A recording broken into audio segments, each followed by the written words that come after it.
Good morning. This is the Oskar Quentin Show, where I talk about politics and related matters with strangers on TikTok. There aren't really any rules. It's kind of just the Oskar Show, but we keep it mostly centered around Trump and stuff like that. Certainly for the first hour and a half of the show. If you're watching this after the fact on YouTube, you will find at the top of the description a pinned comment telling you when the calls start, and there should be timestamps in the description. I've lately been getting some help from the audience, so I appreciate it very much that some people have been getting to the timestamps faster than me. It really does help my workflow, because I'm a little bit behind on clips because of the week that I have had, because it's been a crazy week. The Oskar Quentin Show has taken on 2 employees because I cannot fucking do this stuff by myself. It's getting out of hand.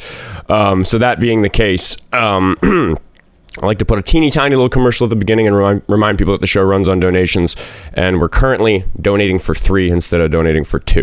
The other 2 employees are not full-time, but the idea is to get them there eventually. Anyway, I am going to add myself to the multi-guest request queue. If I click on this, request sent, accept, yes. Accepted, let's mute me. Yeah, let's mute me. There we go. Anyway, so if you're watching this on TikTok, down here, this is going to be my backup account for when the account inevitably gets banned for something silly. You should go ahead and click on that and make sure that you're following on there as well, so that when we get the account taken down for some nonsense, we can still run the show. I'm thinking we have enough followers on there that while obviously the viewership will hurt, we will actually be able to run the show, which would be lovely. We've already got our first debater in the multi-guest request queue. MasterDebater is going to be our first call. We'll see if he's a master debater. How old are you? 22. 22. Do you support Trump? Yes, I do. Why? I like his border policies. What is his border policy? Well, it's a part of the big, beautiful bill, the border restructure, developing more border security, more border funding, sending these illegal aliens back from where they came from, which is not the United States. Okay, why is that good? Why is that good? Because it's been illegal immigrants have been a fiscal drain on our economy, according to U.S. Financial Times. That's $1.7 trillion, I believe, in a net fiscal drain. That's wrong. Okay, well, you can think it's wrong, but the U.S. Financial Times the says U.S. otherwise. Financial Times might say otherwise. The FAIR organization might say otherwise. But even the Cato organization says that I'm right. The Heritage Foundation says I'm right. Anybody who's good at comparing the size of 2 numbers knows that I'm right. If you're going to offer a specific source that demonstrates that, I'd like for you to tell me exactly what the name of the article is so we can look at it together, because it's wrong. People spend a lot of time. The House Oversight Committee. I'm sorry. We're not moving on to new things. You said the U.S. Financial Times. That's another source. I'm not asking for another source. I am pointing out that even the House Committee site. We're not moving on. You said the U.S. Financial Times. What is the name of the article?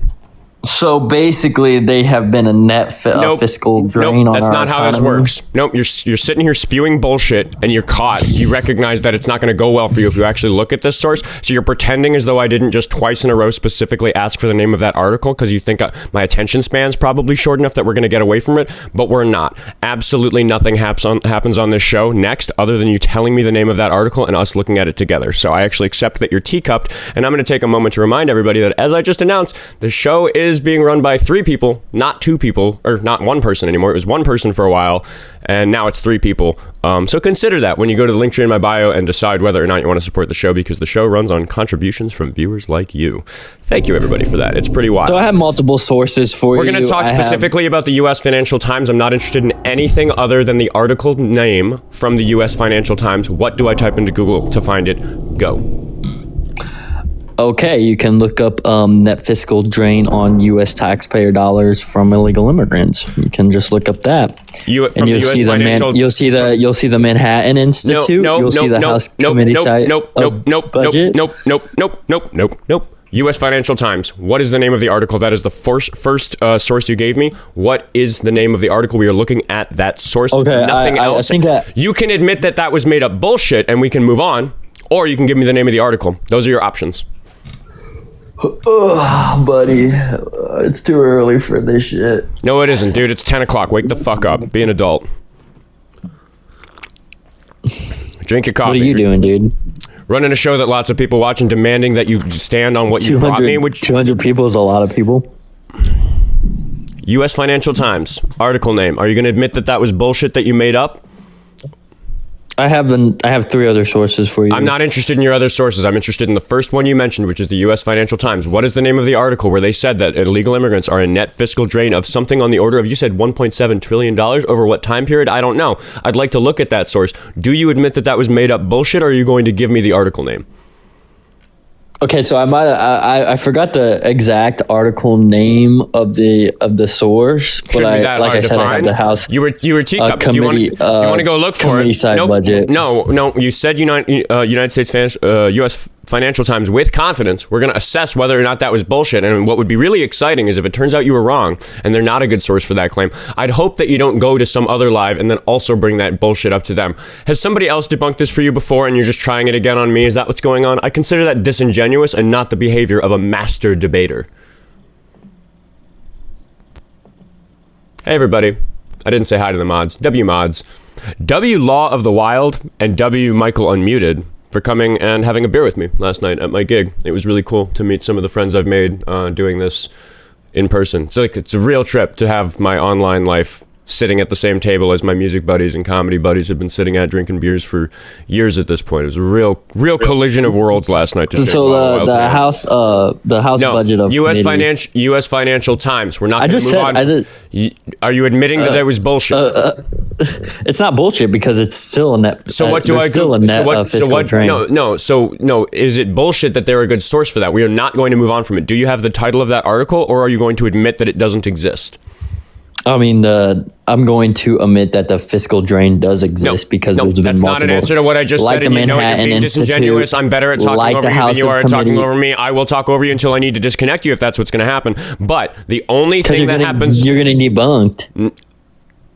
What the fuck? Come on, dude, don't fucking pretend. Come on, you brought me a source. I'm demonstrating that it's bullshit. Nobody. You're just declaring... Well, I agree with half of your statement. I think you are a nobody, but I don't think you're debunking me. I've cooked Dean, I've cooked Parker. Who's next? Who's next in this? Can we get some W's in the chat to make the guest feel better? Can we say W guest just so he feels good enough to stand on his own business and show me his source? We're not going to move on unless you admit that it was bullshit when you told me that the U.S. Financial Times is a good source for suggesting that illegal immigrants are a net fiscal drain. Look it up. Look up U.S. Financial Times. The burden I require of my guests is that if they have an article from a place like the U.S. Financial Times, they need to tell me 2 things. The place that is, you've done that, the U.S. Financial Times, and the other thing, which is the title of the article. The reason I demand this instead of a link, for example, is so that anybody listening can Google and find it themselves. Because if you get a typo in a link or something like that, or the app doesn't let you open it, it gets lost. Guys, give him W's. Stop giving him L's. We're trying to make him feel better. Stop that. Anyway, the reason we do the name of the institution and the article title is because if somebody has a small typo or doesn't remember the exact wording,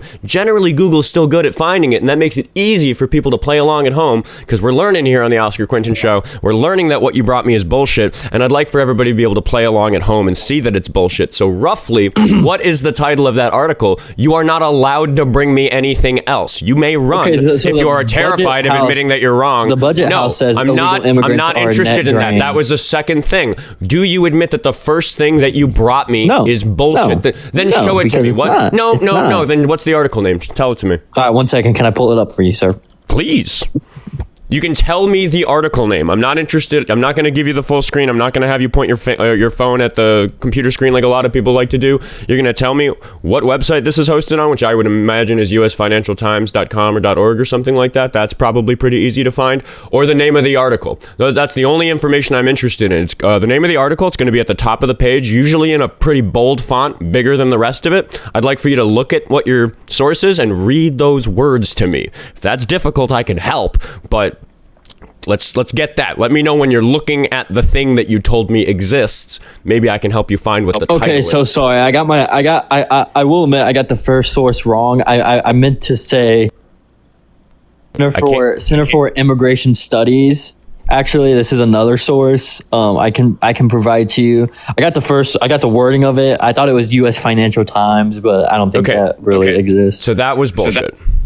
But the bullshit of it, of them being a net fiscal drain, abusing taxpayer dollars, like we've seen in many instances, like in Minnesota. Okay, we've seen those Somalians commit fraud. So let's just. Now you're talking about fraud and a bunch of other stuff. So again, and we've seen in California the hospice fraud. No, you're moving. You're gishgallops. Newsom stop. said, freeze. Pause. The show is on hold. Newsom said there was no fraud. It's my show. We're not talking about Newsom. We're not talking about fraud. We're not talking about Somalia. We're talking about the fact that you said that immigrants are a $1.7 trillion fiscal drain on the economy. That is a claim that you made. Billions. You said that. Was it billions? I don't even remember. Doesn't fucking matter because you can't show it to me in print. The U.S. Financial Times is wrong. You admit that was bullshit. What is the source? Center for Immigration Studies. Center for Immigration Studies, yes. Immigrants' fiscal drain on U.S. taxpayer dollars. All right. So, U.S. Financial Times I might have been interested in looking at, but are you aware of the type of organization that the Center for Immigration Studies is? Well, I mean, I provided you three different, like the Manhattan Institute. We have not yet looked at a single. We have not yet looked at a single source. I'm trying to do that with you. So you can concede your argument here. Center for Immigration Studies. I would like to talk about the type of organization that they are, and you still haven't even given me the article name if we're going to try to look at that. Like, what are you doing, man? This is not, you can't just declare that some organization says you're right. That's not how argumentation works. That's not how showing that you're right works. They received $2,700 in U.S. benefits from illegal immigrants. Okay, you're just saying numbers at me instead of giving me the source because I doubt your numbers. Why don't you care about American citizens? Why don't you care about American citizens who live here, but you care about foreigners who hate this country? I said nothing that suggests I don't, and you're running away from me demanding that you defend your claim. You're gish-galloping. You're bringing up other stuff. Again. Dish-galloping? Gish-galloping. Gish-galloping is when the caller or a person in a debate brings up more information than the host or the other person in the conversation is able to respond to because of the way that time works. Does. That's all Dean does. Dude, it's you and me, buddy, here. I know you spend a lot of time thinking about Dean. I'll admit it. I do, too. It's pretty exciting that he's excited about what I'm doing and that he's been platforming me lately. Very exciting. Can we leave him out of the room in this conversation about whether or not what you told me about illegal immigrants is true? Because you still haven't backed it up at all. What do you mean? I gave you three different sources: Manhattan Institute, House Committee site, budget. You have just named these things, but you've not told me what the article is, what the page is, where to find it, what they say. To what? Concede. I don't even know what we're arguing at this point. Concede that immigrants are a net fiscal drain on. Why would I do that when people who think that behave like you? How do they behave like me, buddy? The way that have you seen how an immigrant behaves? Dude, that's fucking terrible what you just said. Yes, by the way. They behave like animalistic beings. There it is. So racism is your reason. That we don't need a source for. We have a first-hand source for that, which is you now. The left uses the word racism in the mid-26 to preserve their cultural idealisms of the left-wing When party. asked for a source, resorts to racism. Classic. What a good way to start the show. You got anything else for me? How is that racist, buddy? How is that racist? You said that immigrants are animalistic? In the Lakeland, Riley, Jocelyn, Noraqua, many cases is of them coming over on killing U.S. citizens. Okay, I'm sorry. Do you think that we can't find an example of U.S. citizens behaving animalistically? I mean, it's different when we have laws around them to... It's different. What makes it different? Okay, 100% different. Why is it different? How is it different? Because when they're seeking asylum in the United States, they have a moral road to behave like was Ted Bundy a good person? Chat provided him as an example. He was a citizen. Of course, Ted Bundy was not a good person, but we've seen many instances. What do we do about? Wait, hold on. Wait a minute. Wait, the group of people that includes Ted Bundy is citizens. What do we do about these fucking citizens, dude? They're dangerous. I mean, if you really look at it, though, if you're trying to... Jeffrey Dahmer was a citizen, my man. Like, what should we do about that group? I'm demonstrating that one example of a... I'm giving a counterexample, which shows that you can't just use one example of somebody doing something terrible to condemn the group that they're from. Doing that is often racist or xenophobic or otherwise problematic. You're not demonstrating that what you're making is a good argument. You said just a second ago, while I was talking, that illegal immigrants commit more of these crimes. That's a specific claim that I'm going to guess. So I know this is going to offend you, but if you're going to make that specific claim, that's actually how you're supposed to talk about this stuff. I will ask for a source. About what? You just said that illegal immigrants commit more of these crimes. I assume you mean like per capita, because there aren't as many. Well, no, I'm saying, of course, yeah. You have to look at per capita. Naturally, of course you do. Of course you do. There are more U.S. citizens. There are more U.S. citizens than illegal immigrants. So you're right. So I reckon there's. I understand it. I recognize that they're about 3.5% of the population. So the question is, do they commit more than 3.5% of the murders? That's the way to look at it, right? Illegal immigrants are all slow down. Slow down. Stop. Yeah. Listen. Well, I'm answering your question. No. Let's just. Your question, yes? No, you're not. You're listening to me right now because it's my show and I'm in charge. Let's establish this thing that we agree on, just so that we can demonstrate to my audience that you're operating in good faith. We can agree that illegal immigrants are something like 3% of the population here in the continental United States. Is that accurate? That works out to about 12 million, something like that. Rephrase? Illegal immigrants make up about 3.5% of the U.S. population. Yeah. Okay, so if we were to look at how many murders they commit and say, they're committing too many of these murders or too many of these bank robberies or whatever type of crime it is, we would expect for them to be responsible for more than 3.5% of those crimes happening in the country. That would make it more than like the expected per capita rate for their group. Can we agree on that? Okay. Yes or no? Can we agree on that? Okay. I want it to be clear. Tell my audience, yes, I agree with Oskar that this is the appropriate way to look at this. I think if you want to look at the sample size of how many illegal, I think all illegal immigrants see right here. Then we can't even look at the source if you don't recognize that. I think all illegal immigrants are criminals. Because they illegally entered the country. True. Okay, I think that all people are criminals because I think it's fair to say that every single adult in this country has in their life at some point committed a misdemeanor or something because we've all jaywalked, a lot of us speed in our cars. Like these are all the same level crimes as being an illegal immigrant. So with that technicality, we can say yes, but we were not talking about that. I didn't say being a criminal at all. I said I'm glad you can agree that all illegal immigrants are criminals. I said it's technically true, yes, for the reason that I just said. I didn't. Yes, I know how words work. You're getting away from the point because you know the point isn't going to make you look more good. So I'm going to bring you right back to it. I didn't say crime at all. I said murders. I said bank robberies. I said a specific type of crime. We would expect them, if they were more dangerous, to commit more of those crimes than 3.5%. Is that accurate to say? Is that a sensible way to assess whether or not illegal immigrants are more likely to commit murders or bank robberies or other serious crimes? They are. Yeah, there's been studies that I'm not asking you if they are. I'm asking if the question is being asked correctly. Excuse me. We need to do this one step at a time to make sure that we figure out where we diverge. Because so far we agree on a bunch about this. We agree about how many illegal immigrants they are. We agree that we have to look at per capita information. Let's limit it to murders. Let me just ask you, yes or no. Do you think that illegal immigrants are committing disproportionately many murders? Is that your claim? Get out of the teacup and have the conversation with me. You're muted, dude. Come on, come back. I will kick you if you're not back in 10 seconds. What was the question? The question is, you just answer yes or no. You think that illegal immigrants commit more murders than we would expect for their percentage of the population. Is that your position? Yeah. Okay. So to prove that, what I think we need is some kind of data that shows that more than 3.5% of the murders are being committed by illegal immigrants, or a large sample size study from a particular jurisdiction that demonstrates that more than 3.5% of the murders that they've found in that sample size are shown to be illegal immigrants. Or we'd have to consider the local population, because if we did something like Texas or Florida where there are more illegal immigrants than 3.5%, because like a third or a half of the illegal immigrants in the country are in just those two states, we'd have to consider that in the local data. Do you agree that what I just described is the only sensible way to figure out if what you just said is true or false?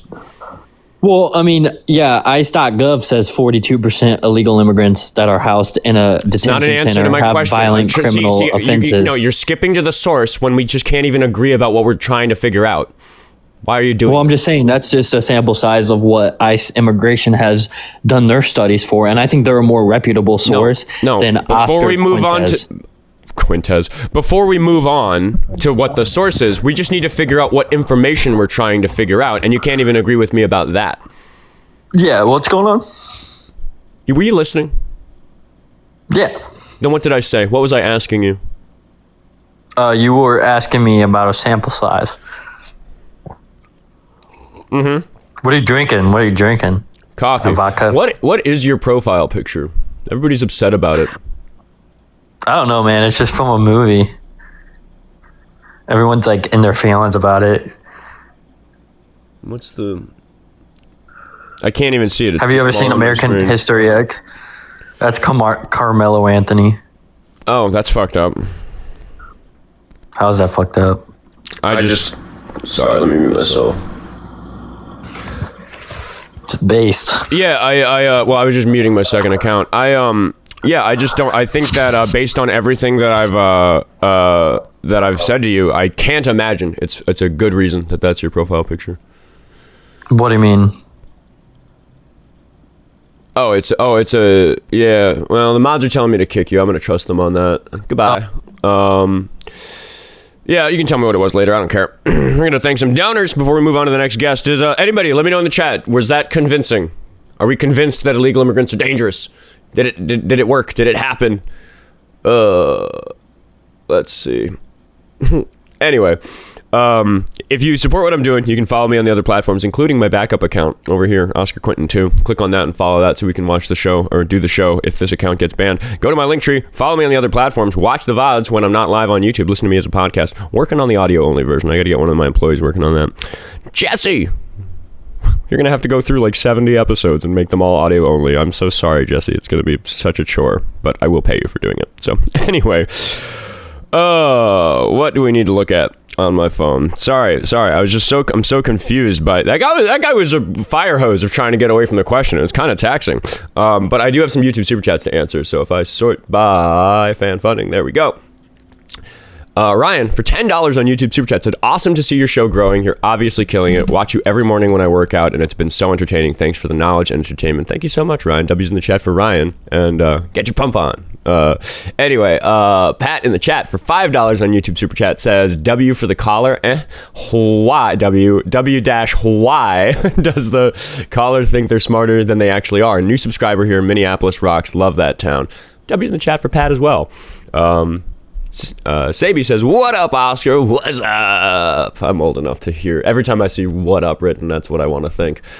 All right, moving on. We're going to talk to Roman, and we're going to see if he has sources for his claims, or if his claims make any sense, or if he has manners, or if he's just going to yell the N-word and run. That happens sometimes, too. How old are you? I'm 18. What year were you born? 2008. 2008. To answer in the chat quick, on YouTube, I'm Oskar Quentin Music. It's the same as my Instagram and Facebook handle. I'm only just Oskar Quentin on TikTok. I do have Oskar Quentin Music on TikTok. That's one of my other backup accounts, but we're going to get this one to 10K first. Sorry, the year you were born? 2008. 2008. I'm going to believe you for now. Do you support Trump? No, but are you playing GTA 6 and can you buy me GTA 6 because I'm poor? We're going to talk to Aidong, A-I-D-O-N-G, and we're going to see if he has something substantive to bring my show instead of wasting everybody's time talking about a video game that I'm not thinking about right now because I'm a PC player and it's not going to come out for years. Anyway, how old are you? I'm 23. 23. Are you a Trump supporter? No, I was not really anymore. I kind of wanted to talk about the illegal immigrant things. I think it's like an interesting topic. And well, I try to keep it oppositional, at least in the first half of the show. But if you're not a Trump supporter anymore, I do always like to ask, what was it like to go from being a Trump supporter to not being a Trump supporter? How'd that happen for you? I mean, I can talk about that, but what I do want to just talk about the illegal immigrant thing, because I think I do probably oppose you on that. But I don't agree with like the last guy of just blanket statements saying that, you know, they're worse people. I just have like a fundamental issue with undocumented people in a country. Like I feel like that's just an inherent risk and negative overall effect on society. I'm curious. Oh, I agree that like the fact that there are 12 million people who are not properly documented, that bothers me. I'd like to fix that. Yeah. Okay. And I think the argument that I hear a lot, at least from my point of view, against it is like, you know, there's no other way for them to get here, or like something along those lines. And it's just like, I don't know. I feel like there has to be rules, and I don't understand where the because I get it. Like obviously, every specific scenario, there could be someone who's like, you know, running from terrible things, but it's still not, in my opinion, like society's, I guess, responsibility to allow like rule breaks in those scenarios. Like there's rules for that. Well, right? hold on. I agree with you that we shouldn't just like be promoting rule breaks. Like if we're gonna forgive somebody for breaking a rule, we have to be admitting that the rule was fucked up, right? Do you agree on that? Sure. So like we can't talk about it on TikTok, but I'm a musician. I like to sit on the couch and relax after the show. You know what I'm talking about, right? Mm-hmm. Yeah. So that used to be illegal. But we changed the rules on that because the rules were shitty. Like, do you think that that's a fair way to describe what happened with that? What do you mean? Like I live in a place where it's legal for me as an adult to, in my own home, sit and do that because I'm an adult. It's the same thing as me sitting and drinking a beer. I'm allowed to intoxicate myself if I want to. Right. Not everywhere in the country recognizes that, but we're having this like amnesty thing that's happening where it's like, hey, this whole prohibition of the green stuff, real shitty. It's going about as well as when we had prohibition of alcohol. It's creating a black market. People who sell the stuff are making money by being criminals. They're using weapons. They're committing other crimes in alignment with, or like relating to what they're doing, selling this substance that's illegal. Like that whole system was bad. So we said, you know what? Most of the people involved in it aren't really like the nasty type of criminal we're after. They're just people who are trying to enjoy themselves on the couch at the end of the day. How about we make it legal? Go after the criminals who are committing the serious crimes, because actually doing this to your own body is just not that criminal. So we like changed the rules, right? Because we just realized it was bad. And there's things happening right now where like, it's one of the reasons people get pardons lately, whether it's from like a governor or sometimes, I know that the Biden and I think even Trump have pardoned some people for this sort of reason. It's like if you go to prison for breaking parole, but the reason you broke parole is because you were rolling up on the couch, that doesn't seem fair, right? So we can say that the system's been bad and fix it and give people amnesty. That's not entirely against the rules, right? Sure. So you're saying you think the immigration system is just bad. Like that's why there's... I think there's a bunch of stuff about it that's deeply broken. And if we look at what the government is for, I've been talking about this a lot on the show lately because I realize it's a talking point that I just don't think gets enough airtime. You familiar with the preamble of the Constitution? The little paragraph before the articles, like where it just kind of says what the Constitution is for? We the people, in order to form a more perfect union, that part. Mm-hmm. It has this part where it's like the mission of the people to build this government to do what? What does the preamble say the purpose of the government is? I'm not sure. Yeah, and that to me is devastating because it's like, in terms of the founding documents, like the Declaration of Independence has some important stuff in it, but the Declaration of Independence isn't involved in our legal system. Like the Supreme Court doesn't rule on it. It's not precedent. We don't reference it. It's a piece of history about us like getting our divorce with England out of the way so that we could go on and have new relationships. But we just like don't actually have any legal foundation in it. But the Constitution is the foundation of everything that we do legally. And the preamble says that the purpose of the government isn't to prevent rule breaking, which is kind of what you made it sound to me like you think it might be. And then we assess that that's kind of not really a sensible outlook on it, given that sometimes we realize that the rules are bad, we need to change them and forgive the people who broke them. And the reason we do things like that is because the Constitution's preamble says that the purpose of the government is to promote the public welfare. When people talk about the welfare state, I'm a little offended by the idea that they don't recognize that the state exists to promote welfare. That's the whole purpose of the state existing, is to create welfare. Sure. So when it comes to illegal immigration, if I see these set of rules that are doing a bad job of promoting the public welfare, which was the case with the green stuff laws, I go, you know what? I think these rules are bad. I think the public welfare would be improved if we change them. And I have some things I can offer that I think we should change about the immigration system, and some things that we should do about the current predicament where, because the system is bad, we do have a lot of people in this country who don't have their paperwork sorted out. So I can talk about specific things about that, but broadly, I just think it's silly to be like, they broke the rules, because it's not sensible. The difference that I see in that, because that completely makes sense, and your first analogy, like 100%, like there's going to be bad rules that get broken because it's bad rules, and that's how progress is made. But it's different only because these are not citizens, right? Like you're saying, it's like the purpose of the country is to promote the welfare. I mean, of what, the entire world? Like, is that the initial purpose of the country? Like, they're talking about... Well, so I recognize that we can't just take all the food that we have and distribute it across the 8 billion people on the earth. And I recognize that at an individual level, I need to pay my own bills, have my own financial security before I donate money to charity, right? That makes sense? Yeah. I can recognize that at a country level, we should make sure that we are taken care of before we go and use a bunch of taxpayer money to feed kids in Africa. I actually do agree that that's sensible. I, on the side, do think that we should do more of that because we are quality of life wise there's basic doing humanity. better over. Sure. But what you're saying is that these 12 million people should not be subject to the concept that we should create public welfare for them. Is that what you're saying?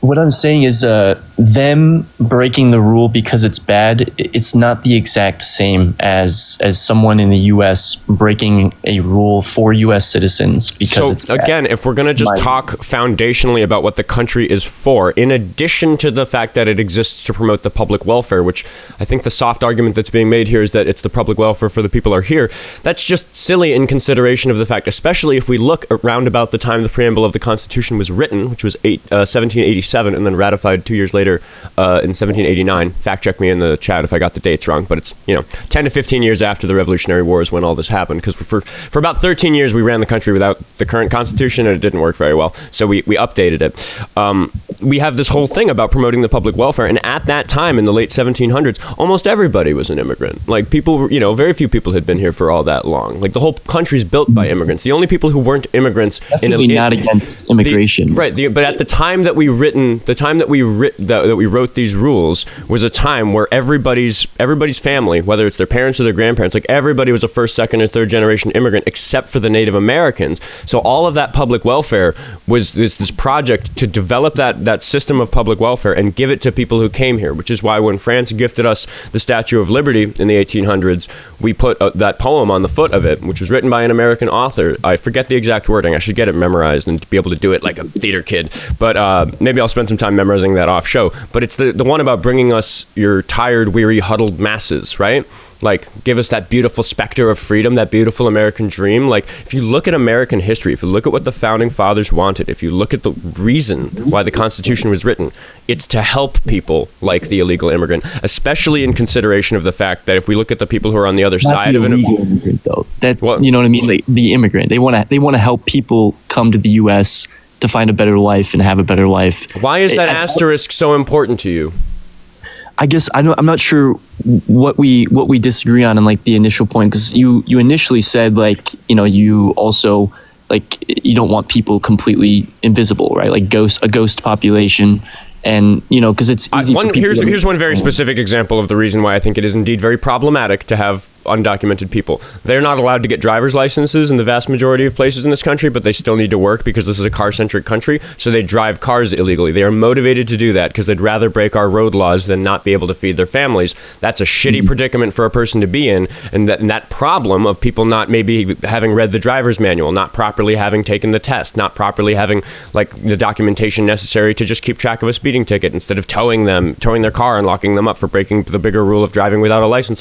That's a whole fucking mess, and that would go away if we were just nicer to these people. Say, you can have a driver's license. You get documented. Let's get your paperwork figured out, which is really what I want to do for the vast majority of these 12 million people. So we have this whole thing about what America's for, what the founding fathers wanted, what the poem on the foot of the Statue of Liberty is, and then you jumped in and said, but not the illegal ones, which is an interesting thing for you to say after the first half of this conversation where we talked about the green stuff and said that just because something's illegal doesn't necessarily mean that it should deny somebody access to the American dream. You should not be in prison for violating your parole if the way that you violated your parole was smoking a doobie on the couch. That's fucking stupid, and I don't think you should be denied access to the American dream because your family was hungry and the wait list was 20 years. That's not sensible to me in the same way.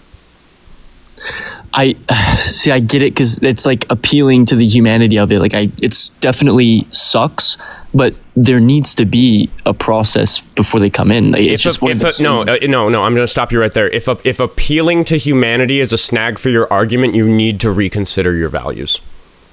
I think that's where we can agree that the immigration process can be changed, but that still doesn't, to me, make it okay for people to decide, I can't wait, I can't do it the right way. I still used the green stuff before it was legal.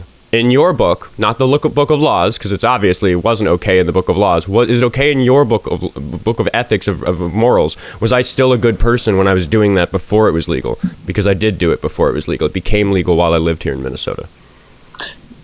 I mean, yes, because, and I get your analogy, but to me Then explain to me how it's different.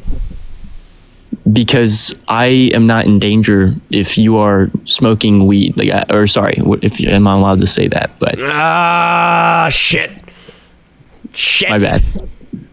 Shit. So careful. Come back tomorrow. Oh, fuck. We're going to talk to David because he got muted in the chat. IowaGolfer, I see you. You'll be next. Appreciate you, buddy. Sorry. I did see your message. Sorry I missed you for the... Well, I didn't miss you. You had to leave early, but hopefully I'll get to buy IowaGolfer a beer. That can be the saga that the fans watch. Will Oskar Quentin get to buy IowaGolfer a beer for all those Instagram followers? David, remind me how old you are? 59. How old are you again? Oh, pardon me, David. I have a super chat to read. Give me just a second, because Elusive Viper had a question for the guest. How does the guest feel about Trump admin refusing to process asylum requests coming from migrants trying to do things the right way through ports of entry? Yeah, we didn't even get there. I was going broad and ethical instead of narrow and specific, because locally he just took 700 Somali asylum status seekers and just made them illegal immigrants by deleting their asylum status. That was fucking mean. They were following the rules. He changed the rules to pull the rug out from underneath them. Shitty. Unethical. Sorry, that has nothing to do with you, David. You're 59. I'm 30. What are we talking about? Well, I did have a question. Do you lock your door at night or leave it wide open? Do you leave it wide open? No, I lock it. Why? Because I recognize the difference between my private domicile and public property outside. Okay, so why don't you stop being a hypocrite and just leave it wide open? Because recognize the difference between personal property and public property, and I'm allowed to have private property. Nobody is suggesting that we give private property to people who it doesn't belong to. Private property is evil. I think that becomes more and more true the more prosperity there is in the world. I agree with the leftists on that. You do lock it though, right? I already answered that. Okay, so why don't we lock the door to the country? Why do we leave the door wide open? Because it goes against the founding values of our country to not let people in to enjoy the prosperity that we offer in this land. What other countries leave their doors wide open? I don't think that we do leave our doors wide open. I'm not suggesting we leave it wide open. I'm suggesting we drastically reform the system so that it's... You're suggesting that we just let everybody in. If you're not going to allow me to clarify what I believe, then you and I are not having a conversation. If you're going to declare what I believe and tell me I'm wrong when I tell you what I do believe, what the fuck is the point of you being on my show? Answer that question. Are you crashing? Answer the question. Go ahead. Clarify. Answer the question. If you're going to tell me what I believe, you don't need me here. Start your own show. People won't watch it. They're only watching because I'm here. They're excited about me. Dude. People like yourself are a dime a dozen. They aren't impressed by you. Crash when these questions come up. I already answered the questions. You asked them again. I don't know why. Hey, why are you behaving in this way, David? So I asked you. It doesn't work on me. We've talked before. Oh. Grow up, dude. Behave like an adult. I've spoken to you too many times. I'm not gonna kid glove you. Common sense slaps you right in the face. I think I'm offering some common sense and you're just dodging it, dude. Really like you're not behaving like an adult. Like I'm not gonna accept it. I'm not gonna give you the benefit of the doubt this time, David. No, I'm gonna insist that you behave like an adult. All right, I agree with you. We should leave the door wide open. We should let everybody in. See, there you go, doing it again. I just said a moment ago that I don't think we should leave the door wide open. I think it's a little more complicated than that. I think what you're doing is forcing black and white thinking and using that as a straw man. You're suggesting that the only possibilities are completely shut and wide open, and because I don't want it completely shut, you think, therefore, Oscar must think that it's wide open. I'm going to declare that on his show, even though he's sitting there telling me that that's not exactly what he wants, and there's somewhere more in the middle where we could write some sensible policy that fixes this stuff. But you are declaring yourself incapable of that nuance as though it makes you look good in the argument. Prove me wrong, bitch. Do we? Oh my God, you're so crashed. Do we have immigration laws on the books now? I'm sorry, was that a response to anything I just said? Did you want me to answer you calling me bitch? Is that what you wanted me to do? By the way, that's very elite. That's very elite of you, Oscar. You don't want me to call you a bitch? Stop being a bitch on my show. Answer my line of questioning. Oscar, I'm here for an education. You're an elite. Bullshit. Come on. You're here for disingenuous reasons. Act like a goddamn elite, Oscar. An adult can handle being called a bitch. You realize that, right? I don't give a shit. I don't know, man. Sounds like it's increasing your blood pressure. I think maybe you're the one. Elite, Oscar. Elites don't use the word bitch. I'm sorry, you just said I'm an elite, and I did just use the word bitch, so I think that's self-evidently wrong. Aren't you elite, Oscar? I don't know, man. I think I just spent enough time in childcare in my life to know how to deal with babies, and that's why there's so many fucking baby bottles in the Oscar, chat. Everybody sees it too. I disagree with you. They're babies. Okay. Okay. So, Oscar, what other country has just an open door policy? I want you to answer my line of questioning about you disingenuously using black and white thinking to force my argument into one of two camps that it doesn't fit in. Okay. We are not going to move on past that. Let's talk about that. I know you got distracted by being called by a bitch. Let's talk about black and white thinking, I guess. You want to talk about black and white thinking? Let's go ahead and talk about it, Kamala Word Salad. Dude, I know that you're going to try to go racist. What does that even mean? What does it even mean? Black and white thinking. I can't be put into a thing. Do I need to explain to you what black and white thinking is? Simple questions to you. Do I need to explain to you what black and white thinking is? Sure. Oh wait, hold on. Before I do that, I am going to thank Michael Kamala didn't get elected. Before I do that, I am going to thank Michael Jasko for the $2 on Cash App. Thank all the money that I'm raising you. I'm not going to start thanking him until you stop interrupting me, and if you interrupt me while I thank him, I'm going to start over. So can you shut up for a moment so I can thank Michael for... Oh my God. Shut up, bitch. Listen to this guy crash. Are you going to be quiet so Oscar, I can thank the donors? Are we going to play the game where people give me donations and all we do is you interrupt me while I try to read them and I have a really profitable show? Well, is that what's going to happen? Me after the donation, so go ahead. No, I actually like it when that happens. It's like it gives a little boost to my income. Yeah, it's good. It's good little. And people find it entertaining. It's not very productive, but it pays the bills, and then I get to have a productive. All right, so I'll ask again. Are you going to stop talking so I can read out this $2 donation? It's just a $2 donation. Okay. Read out your your crumbs. Okay, so Michael Jasko said for $2 on Cash App, caller is a bitch 1,000%. I agree, Michael. Let's see if I have better, Oscar. Yeah, I like that. We have W's in the chat for Michael. Good job. Elitism. That's elite right there. I don't know what you mean by elitism. Perhaps we could define that. Actually, they're very well educated. Thank you. What's your degrees in? What are your degrees in? I'm just not really interested in answering anything other than this concern about black and white thinking. I'll be honest with you. I only have a 2-year degree. Yeah. Very good, Oscar. Very good. My school was kind of canceled by COVID, and then I got to working, and I ended up teaching at a private school where I didn't actually need. You got a lot of excuses, don't you? Anyway, so this thing about black and white thinking. I couldn't get an education because of COVID. Let me just ask you, Dave. Well, I actually got a really good education. I just didn't continue getting. Why are you calling me Kamala? I appreciate you pronouncing her name correctly. Your word salad, my guy. I'm sorry. Do you think that Trump does anything but offer word salad? Anyway. Let's talk about black and white thinking. What is black and white thinking? How would you define black and white thinking, David? It's your term. Go ahead and define it for me. I'm here to learn. Thinking that there's only two extreme possibilities, forcing everything into a false dichotomy. That's what black and white thinking is. How would you define common sense? Why are you asking me that question? We're talking about black and white thinking. I answered your question. Why can't you answer mine? How would you define common sense? Because if you just ask a question every time anything gets said, I would argue that is gishgalloping. You are running away from the topic of black and white thinking and your disingenuous approach to straw-manning my argument that you've done for the entire call. Yeah, that's why we're on black. That's why we're on black and white thinking. Hold on. Wait. Pause. There's a donation. So you need to be quiet while I read the donation. Are you gonna? Can you? Pause. I won't start until you shut up. I don't use the mute button. Remember? Can you? Come on, let's do this.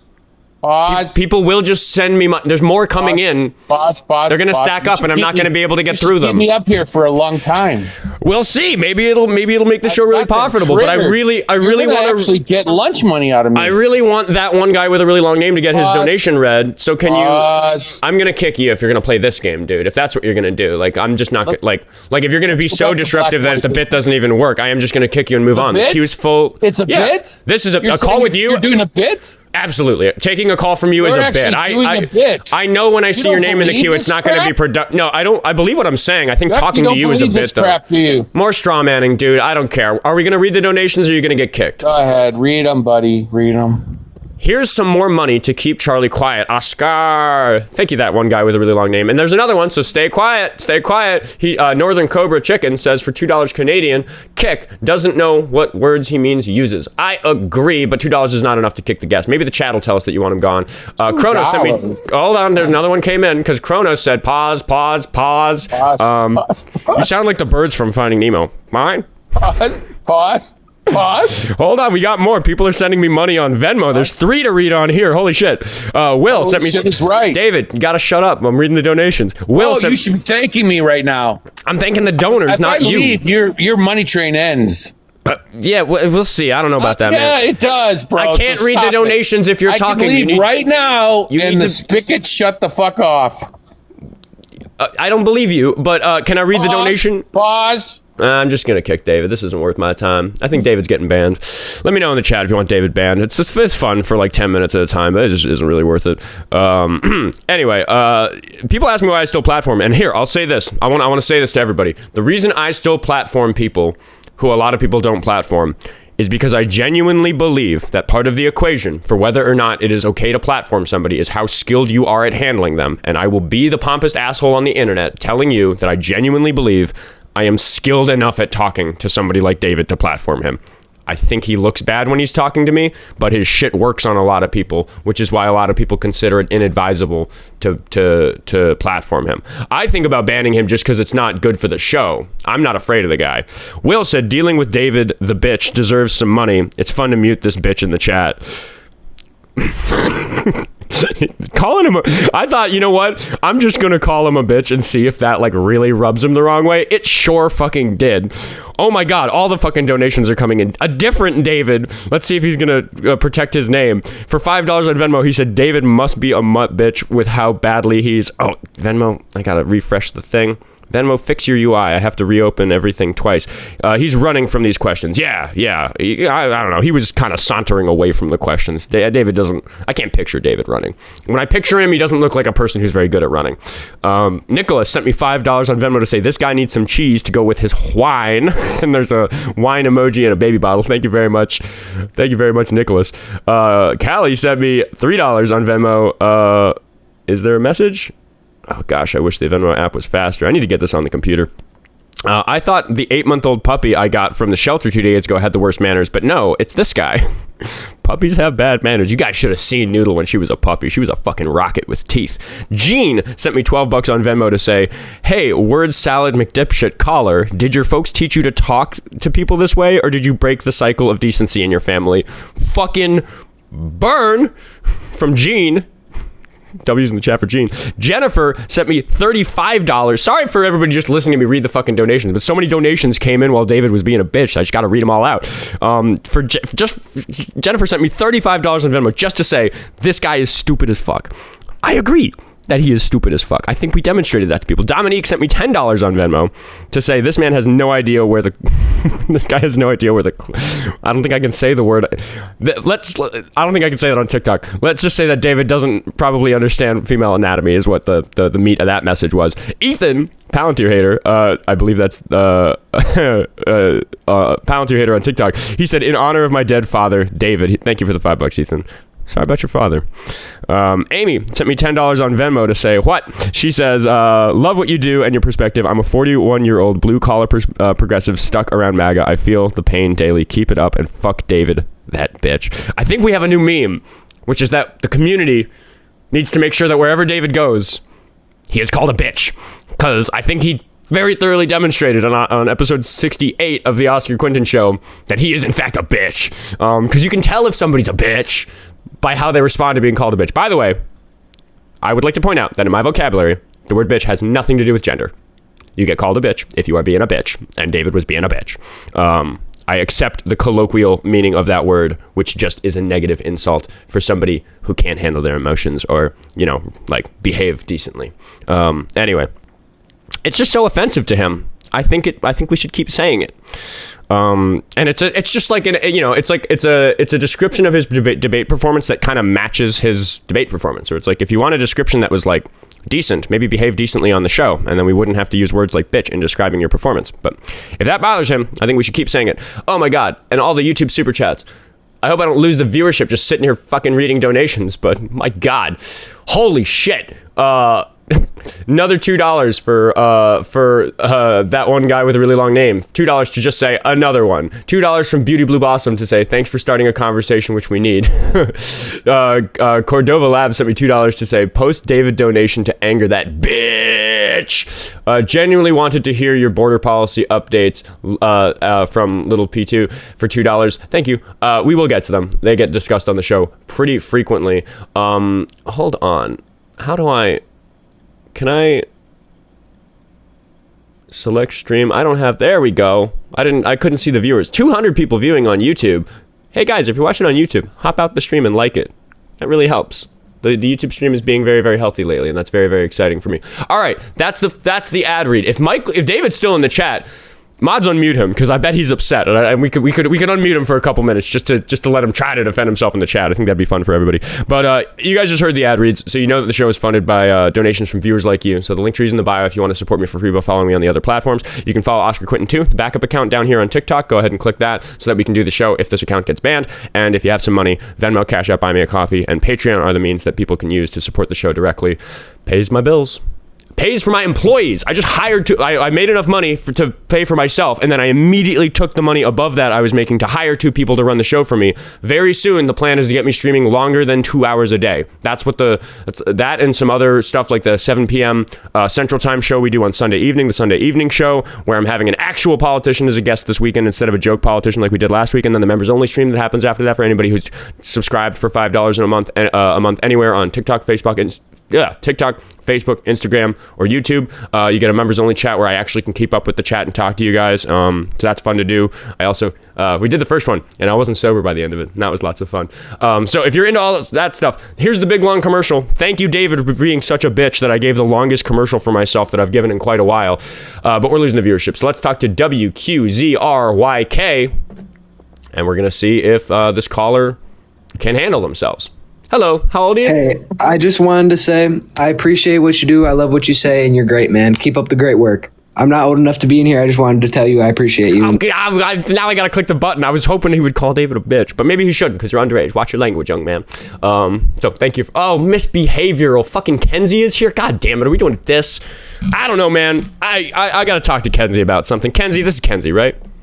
Yeah, what's up? Yeah, okay. How old are you again, Kenzie? I am 27. Okay. I have an accusation, Kenzie. Oh my God. I don't think you're a pick-me girl. Okay. I think you're a psychopath who's having fun. Okay. Yeah. I've listened back to some of the time you spent on my show. We spent an hour together the other day. We spent about an hour together a few months ago, and I listened back to the most recent one, and I listened to some of the old one. I listened to some of the clips I have of it.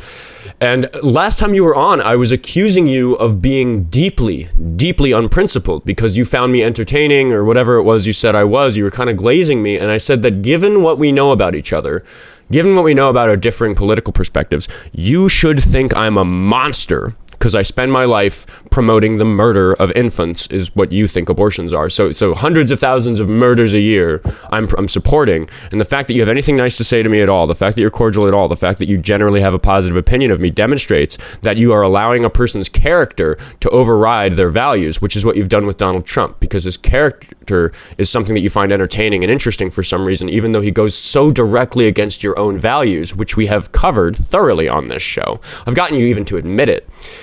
And listening back to it, I don't actually think it's that you're that lost. I don't think it's that you're going through some sort of pick-me-girl Stockholm syndrome.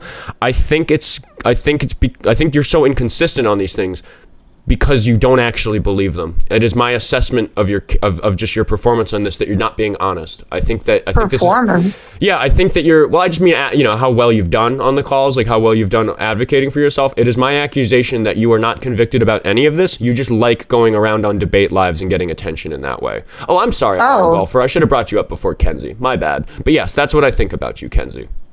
Oh, okay. I saw you talking to Dean. Yeah, did that make me more attractive to you? I don't think you're attractive. Okay. I was just Why saying did you bring sorry. that up? Why did you say that?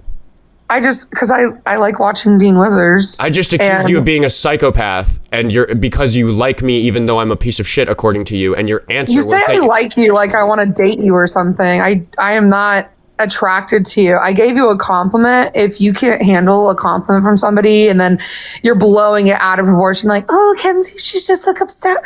That's very not exciting how that I was on Dean's show. Why did you bring that up after everything I just said? Because I find it interesting that you were talking with Dean Withers. That's it. You've talked with Dean Withers more than I have. I have. I talked to him a lot. He's good fun.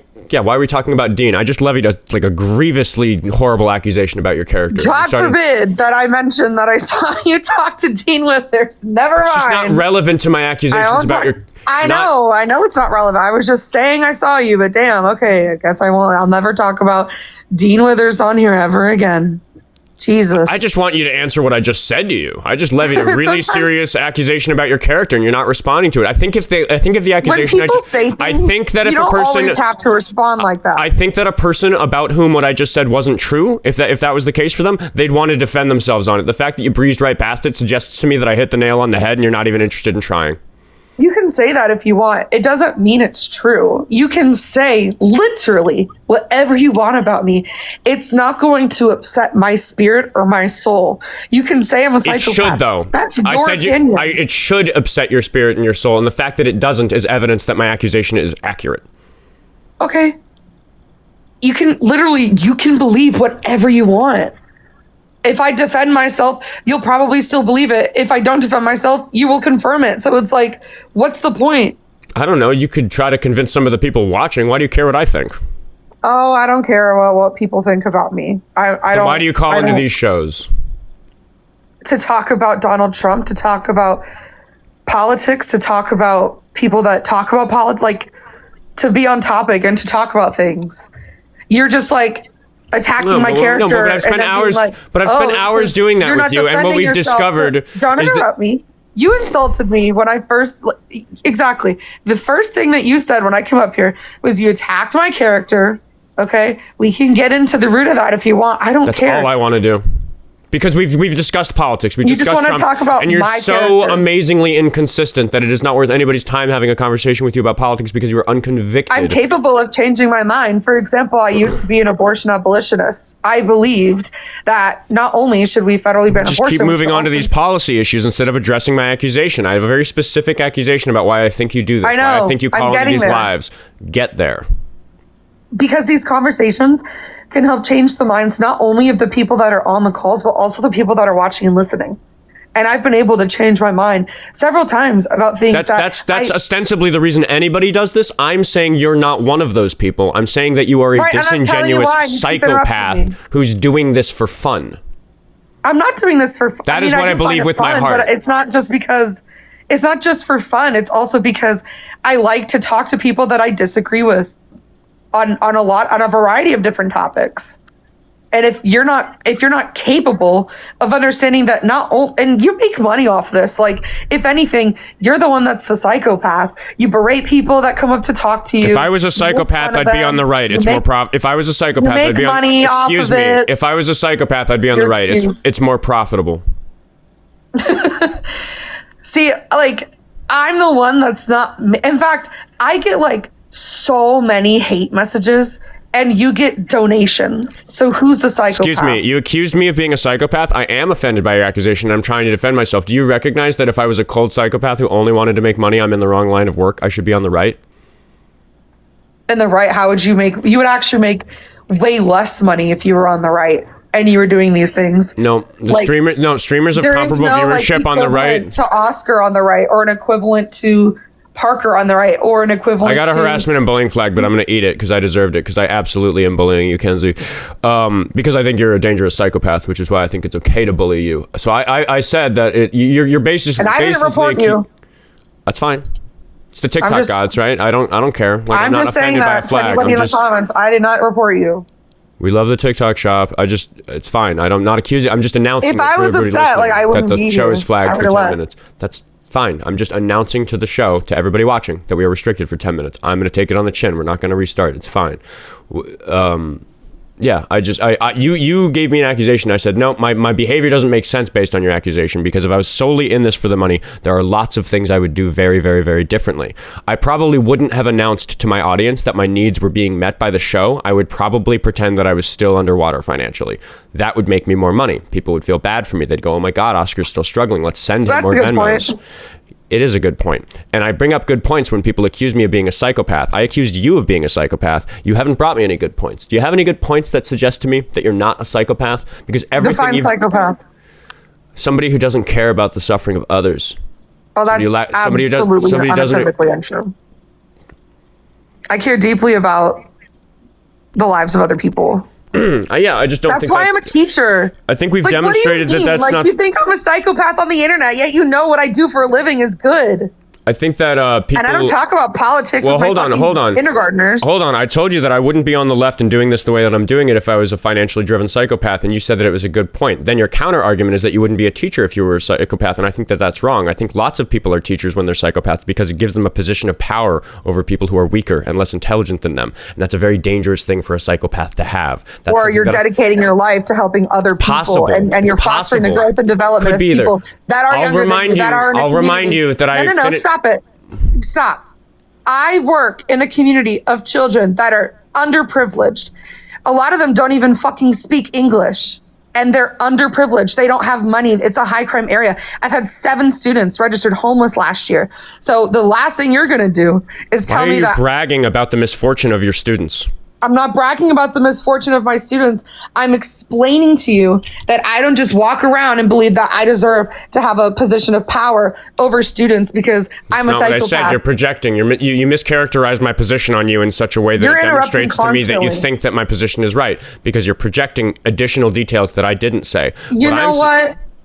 You're just an absolute walking disaster.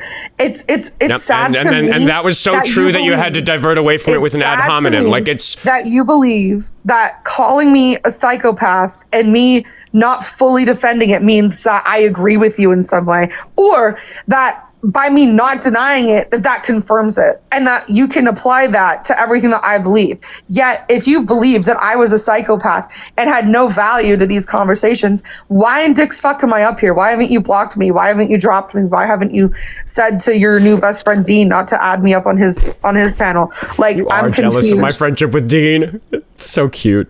No, I don't need a friendship with him. It's okay. I've got plenty of friends.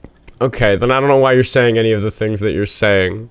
The reason I haven't blocked you. You're making fun of me. You might be banned after this episode. You literally said that you're bullying me. I am. I think people like you deserve to be bullied, and I think it's a very small number of people who deserve to be bullied. When we talk about whether people are monsters or morons, I think you're a moron. Or sorry, no, I actually don't think you're a moron. I think you're a monster. Okay. That's not going to upset my spirit or my soul.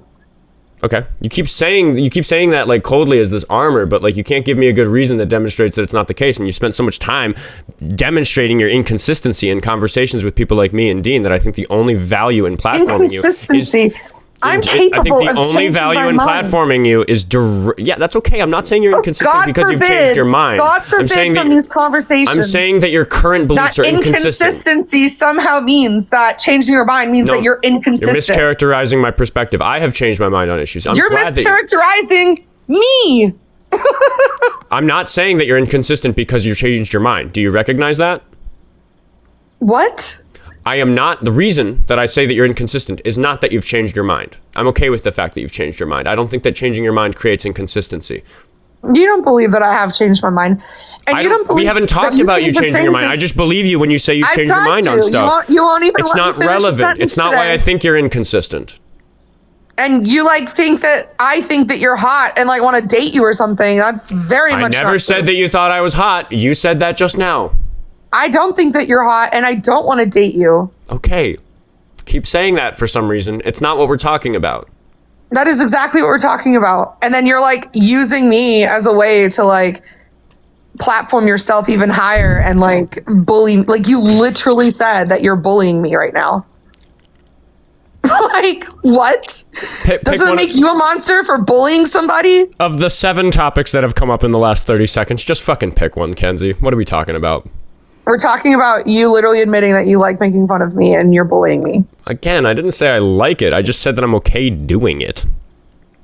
So you don't like it? Araxis sent me $2 on Cash App to say, Araxis sent me $2. Excuse me, I'm going to read my donations. I think you're familiar enough with the show to know that you have to sit and pipe down while I read the donations, because if you can't exercise the self-control to be quiet on a show while the ad read is being done that keeps the show profitable, then you're not an adult who's willing to have a conversation. Read them. I think those are the sorts of manners I hope that you teach when you're teaching your students. Araxis says that she has the... Araxis says for $2 on Cash App that she has the consistency of diarrhea. I agree. Period. That's good. Yeah, I'm an idiot. Nobody said you're an idiot yet. I actually, a minute ago, I said that I don't think you're an idiot. Yeah, you did. You said I'm not a moron. You said I'm a monster. I get it. Yeah, I do think you're a monster. Liam sent me $5 on YouTube Super Chat to say, ask her about Gaza or Ukraine. That's usually a good way to gauge if someone is a complete psychopath like MAGA people. We could get there. I'm not all that interested in Kenzie's position on international affairs. I'm just only interested in the fact... Yeah, that's unprincipled. That demonstrates to me that you're a psychopath. You don't see those people? Yep. You don't care? I'm not well educated on foreign affairs. You know what? I'll accept that as a reasonably good faith answer if it's the case. Like, I literally don't know anything. I was actually in China last summer. It was awful. I don't think that's relevant. But yeah, like I said, I'm just not all that interested, and it's okay that you don't... There's no relation between China and the United States. Okay. You reading out the chat? What is this? What the fuck are we talking about? I don't know what we're talking about. We're talking about how you literally want to continue platforming yourself by making fun of me and bullying me. It's my and I'm still here because I'm kind of my job. It's what I do. I deal with motherfuckers like you. Your job is to bully women on the internet. Period. Good for you. You happen to be good at it. Do you think I'm bullying? Wait, I'm sorry. You make a lot of money. Well, hold on. Do you think I'm bullying you because you're a woman? No. Then why did you say what you just said? Because I am. Do you think that everything that happens to you is because of some made-up particular characteristic about yourself that you choose in the moment? That's not how anything works. Oh, absolutely sweetie. Not. No. Like, where are we going with this conversation? Are you still interested in explaining to me why you think it's okay to bully me? Because I'm a monster? I think it's okay to bully you because I think that what you're doing is monstrous. I think that you're a psychopath and you're in this for the thrill of the game, and I think that's fucked up, yo. I think that's define psychopath. I think it gives me broad authority to do things I don't normally do, like call people condescending names like sweetie. I think I actually was just listening to one of the clips that I have of you because it was getting a bunch of comments last night. So I was like, I re-listened to them this morning, and I said it so well the last time you were. Me? Of course I have. Really? I gotta go watch them. God damn it, you're pathetic. Yeah, I think to quote me from the clip I watched this morning of me talking to you, girl, have a spine. I remember that. That's good. Our first conversation was good. I don't know why you're making fun of me now. I made fun of you then. Yeah, you did. I don't know. You're not offering anything. You're gonna get banned forever in about 30 seconds. You have the floor. Go. After I say Jason, thank you for the $5 on Venmo. I think this guest would probably just enjoy life more if she was aware she had a bratting kink. That could be it. That could be it. Gross. Gross. Oh my God, someone sent me a gift. Who? Gross. W, yeah. My new best friend, I guess. I don't know. All right. You know what? Actually, no. Before I ban you, we're gonna see what Kenzie v. Raven is like. I think I'm done. You're gonna get banned after that. Have fun, Raven. Wait, Oscar, don't ban me. Hi, Kenzie. Hi. Are you aware of who I am? I have no idea who you are. Perfect. So I'm one of the mods here on Oscar's show. And how's it going? How are you? I mean, I don't I don't know how you want me to answer that. I'm sad, but I'm okay. It kind of seems like you like the attention though, because how are you? I'm happy about the fact that clips got made about you. I mean, people post clips about me all the time. It's not gonna. Kitty cat. Do you know that psychopaths like that kind of attention? Oh my God. Anyways, I take humor when people insult me. I don't know why that means that I'm a psychopath. When people are making fun of me or insult me, I find it humorous, and all of a sudden that must mean that I'm like fucking. It's the indulgence and attention, regardless of what the attention's. Okay, well then stop doing it. Like, if you don't like it, then stop doing it. I don't care that you're a psychopath. The host does. He's gonna block me. I mean, he's kind of bored, running through the same points with you. Well, then why are you talking to me? What do you want to talk about? I have a new point. Last time you were up here, you gave your 3 reasons for supporting Trump, and one of them was something about, I think, women in sports? No. Not at all. One of them was about trans people. Well, the second reason I voted for Donald Trump was about children transitioning. Ah, that's what it was. Nothing about women or transitioning minors. Yeah. So let's talk about that. What do you disagree with as far as gender affirming care for minors? Only when they're transitioning. I can understand, if there's a child that needs puberty blockers because they have precocious puberty. You asked me a question. You literally just asked me a question. And I need to make sure that you understand the terms that you're using. You said you have an issue when a children transitions. What does that mean? What is transitioning a child? Well, if a child has a discongruence between their gender and their sex, and the parents take them to medical professionals that offer them different kinds of gender affirming care in order to transition them. And so I'm not saying, for example, that let's say there's a 6-year-old, they come home and say, I feel like I'm a girl. And then they're like, okay, cool. They go to the doctor, they get checked. That's not how it works. It's a process that takes time, a team of medical professionals from a variety of different medical disciplines. So what, if you understand the medical steps needed, now I want to understand that you understand what the actual physical steps of transitioning a child are. You want me to understand what? I want to make sure that you understand what the physical steps of transitioning a child are. Okay. So walk me through it. Well, I literally just did. No, that was the medical steps that you need to go through to transition a child. What does that actually physically look like? I would assume that would look like a parent or parents taking their child who has a not taking them to the doctor. How are they providing the gender affirming care? What does the gender affirming care look like? I would assume they would start with the pediatrician, and it would be some kind of a evaluation on hopefully their mental health. You're going back to the medical steps. I want you to tell me, what does transitioning a child look like physically? Like the child themselves? Yes. What happens to them physically? Yes. Well, I would assume it would begin with a diagnosis of medical steps, Kenzie. I'm asking for physical changes. Are you talking about giving a child hormones, or I'm asking you what you think physically changing a child's gender looks like? I would assume hormones, which would absolutely change things about their brain and that doesn't happen to children. We don't prescribe hormones to children? No, we provide puberty blockers once they are exhibiting signs of puberty. Are you saying that in the case of precocious puberty, a child that has precocious puberty? That's a reason for a non-transgender person to receive puberty blockers, but for trans people specifically, they will just take the puberty blockers once they start exuding the traits of the wrong puberty. So what happened to Jazz Jennings? I don't actually know Jazz Jennings very well, but I do know that she socially transitioned at a young age. Which doesn't involve any hormones. It just involves growing her hair out, calling her by a different name, using her different pronouns, and, buying her girly things. She had gender affirming surgery when she was 17 years old. Okay, so that's probably one of the cases that you will admit is a fringe case for a minor to get gender affirming surgery, but you understand that it was after a long process of meeting with the doctors, correct?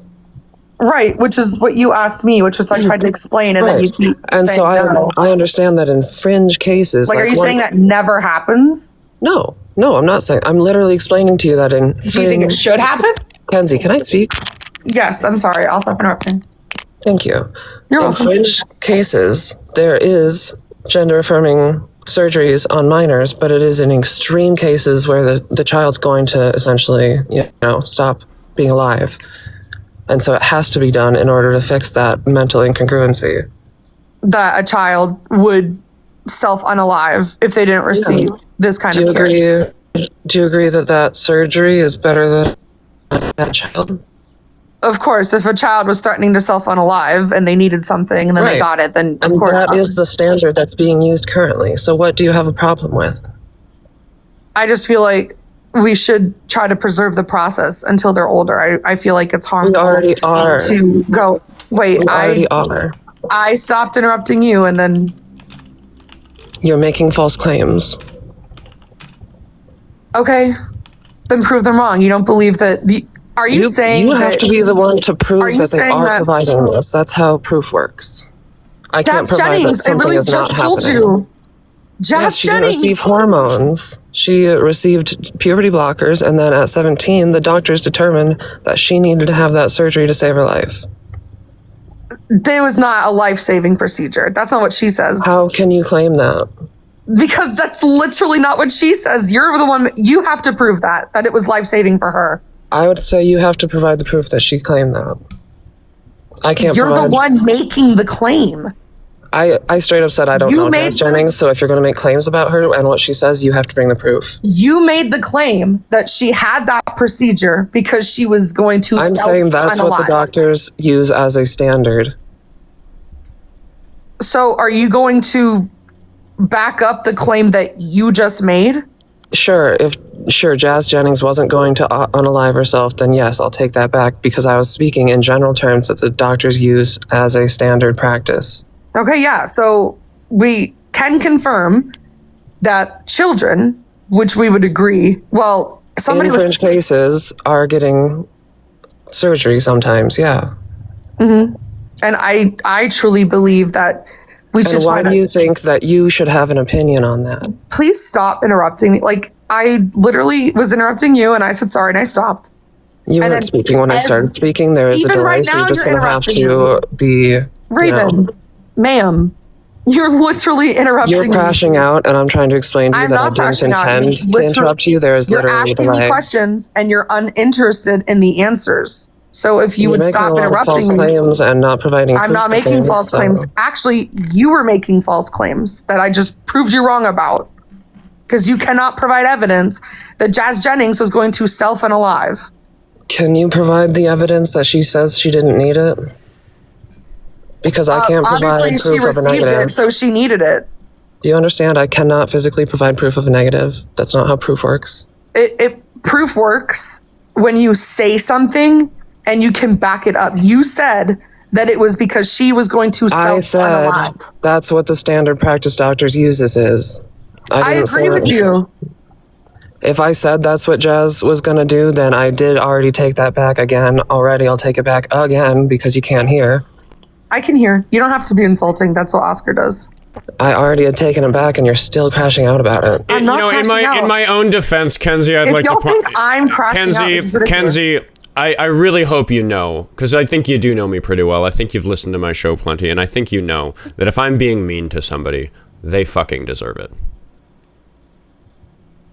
I completely disagree with you. You think I'm like obsessed with you, that like I watch you and Dean and Parker like constantly, blah. That's not true. Keep bringing them up. Girl, your words and your actions say two different stories. You were up here giggling like a little schoolgirl last time. Okay, well, your words and your actions are telling me that you're a really bad debater in opposition because all you do that doesn't bring proof. And proof. Where's your proof? Where's your proof that Jazz Jennings was suicidal? I'm waiting. Am I gonna have to retract that a third time? So you can't talk shit about me with sources and proving things. You can't accept reality. I already retracted that. W Kenzie in the chat. Like, you literally are lying. You are weird, girl.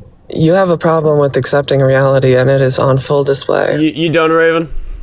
Yeah, this is clearly unproductive. She doesn't even know what transitioning looks like or like what it entails. I love that poster you just made. God bless. More sociopathic attention seeking, just saying. Those were Kenzie's last words on the show. What a waste of time she is. That was fun. Absolutely. It wasn't even really fun. She sucks. Sorry, what? Yeah. Sociopath's gonna sociopath. Yeah, sociopath's gonna sociopath. I just wanted to get the direct accusation because there was an interesting conversation in one of my comment sections about the fact that she's a performative psychopath, not some hopelessly lost pick-me girl, and I found it compelling.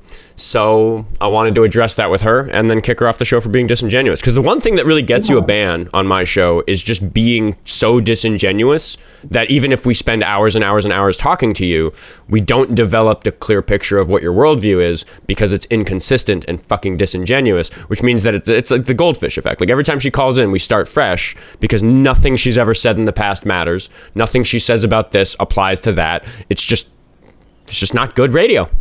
People have told me they don't like listening to her for long stretches, and she's been on the show plenty. She brings nothing new, so she gone. I think today directly demonstrated why.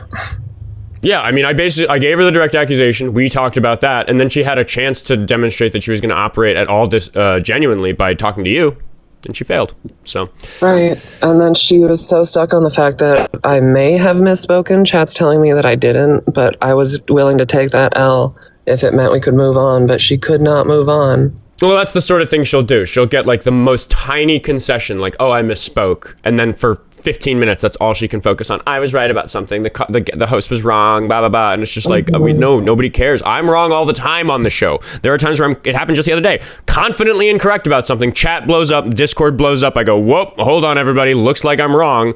Sorry, here's what it is. I was wrong. This is right. Moving the fuck on. We do just get to move on when you admit you're wrong about something. These are the beautiful things about being a mature adult. Right. It's that if you admit you're wrong, generally people aren't that mean to you about it and you just get to keep going. Like it doesn't end my career if I'm wrong about a thing. I'm a guy. I try to teach people how to be like me. I don't urge people to believe all the things that I believe in. I think I just have a better approach to understanding the world than somebody like Kenzie. Well, I mean, we don't know about Kenzie because she's disingenuous. Certainly better than a lot of the callers. Kenzie understands how to use a can opener. Yeah, and she worshipped a man who thought that it was very important that she knows how to use a can opener. Yeah. Anything else? That's all I got. That's all you got. W's in the chat for Raven. Also, never mind. We'll talk later. Yeah. I don't know what we're doing today. Text me. We'll figure it out. Yeah. Okay. Quick ad read because, talking to Kenzie gets the donations rolling in somehow. So we're going to thank Amy on Venmo for $10 who says, love what you do and your perspective. I'm a 41-year-old blue-collar progressive stuck around MAGA. I feel... Oh, wait. No. Sorry. I already read this one. David is a bitch. Jason. Oh, I get lost. Yeah, we got the Bradding King for comment from Jason. Sorry, I'm not used to this many donations. I'm getting better at managing the show in that way. Machete from the TikTok chat says, please ask us how many small animals she has unalived. Good question, because I think she might be an actual dangerous psychopath. She did not like that I immediately presented a reason why a psychopath might become a teacher. For $2, Robert says, yesterday, why didn't you check that woman for wanting to violate the body of boys without consent via forced vasectomy? I get she's on your side, but do you really agree with her? I think I remember that being pushed in the chat. I don't remember the specific context on that. Maybe you can call in during friendly time and we can talk about that. I don't know. Forgive me if I just don't remember something. Araxis sent another $2 to say, I don't think Kenzie is capable of feeling shame. Yeah, and I think that is a symptom of being a psychopath, is not feeling shame for doing shameful things. Anyway, over on YouTube, Super Chat, what do we got? Just $2 from Gio. No message, just $2. Thank you for the $2. It says for $2 the name of a disorder that I think Kenzie might have. I have some experience with that disorder, but I'm not going to levy the accusation publicly because I'm not a doctor. But maybe I'll allude to it. It's the one that makes you dangerous to your partners in a very specific and horrible way. Anyway, those are the donors. Thanks everybody for donating. Linktree in the bio. Follow Oskar Quentin too for when this account gets banned. Click this down here on TikTok. Get it followed. So that's where the show is going to be if this account gets banned.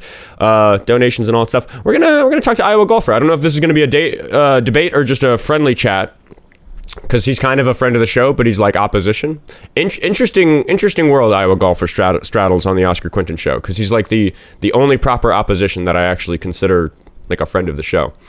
Because, well, we were just talking about disingenuous behavior, and IowaGolfer is often quite genuine. He has admitted he's wrong about lots of stuff on the show, or, updated his thinking, that sort of thing. He is teacupped, though, and I know he tends to listen to the show when he's working. IowaGolfer, you're in the queue. IowaGolfer. Hello.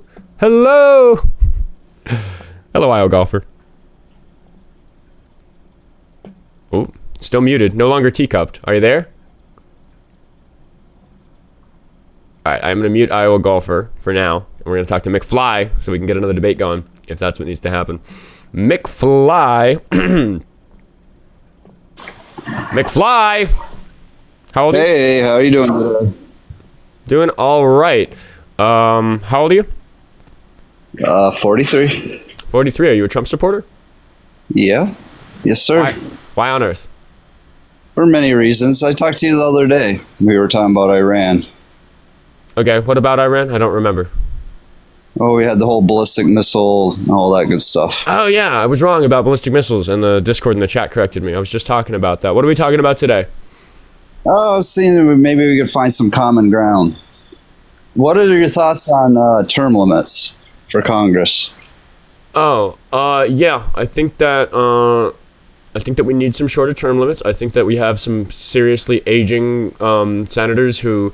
There's this thing where an incumbent candidate is so much more likely to win for their party than somebody fresh, that incentivizes people to have absurdly long terms, which is why we have people like Mitch McConnell, who's like 150 years old and arguably not even still alive anymore. And he has like legitimate political sway over the country. I think that's bad, and term limits would fix that. I might have to look at the makeup and demographics of our Congress to tell you what exactly I think they should be and how I think it should work. I also think just age limits. The example I use often is that pilots in this country are required to have a relief pilot if they're 80. A relief pilot is a pilot in the co-pilot seat, even if your plane doesn't require a co-pilot, in case you die, because 80-year-olds die with much greater frequency than people who are younger than 80. It's a real problem about being over the age of 80. And I think that if you need a relief pilot to fly a Cessna, I just don't think you should be in Congress. No, I agree.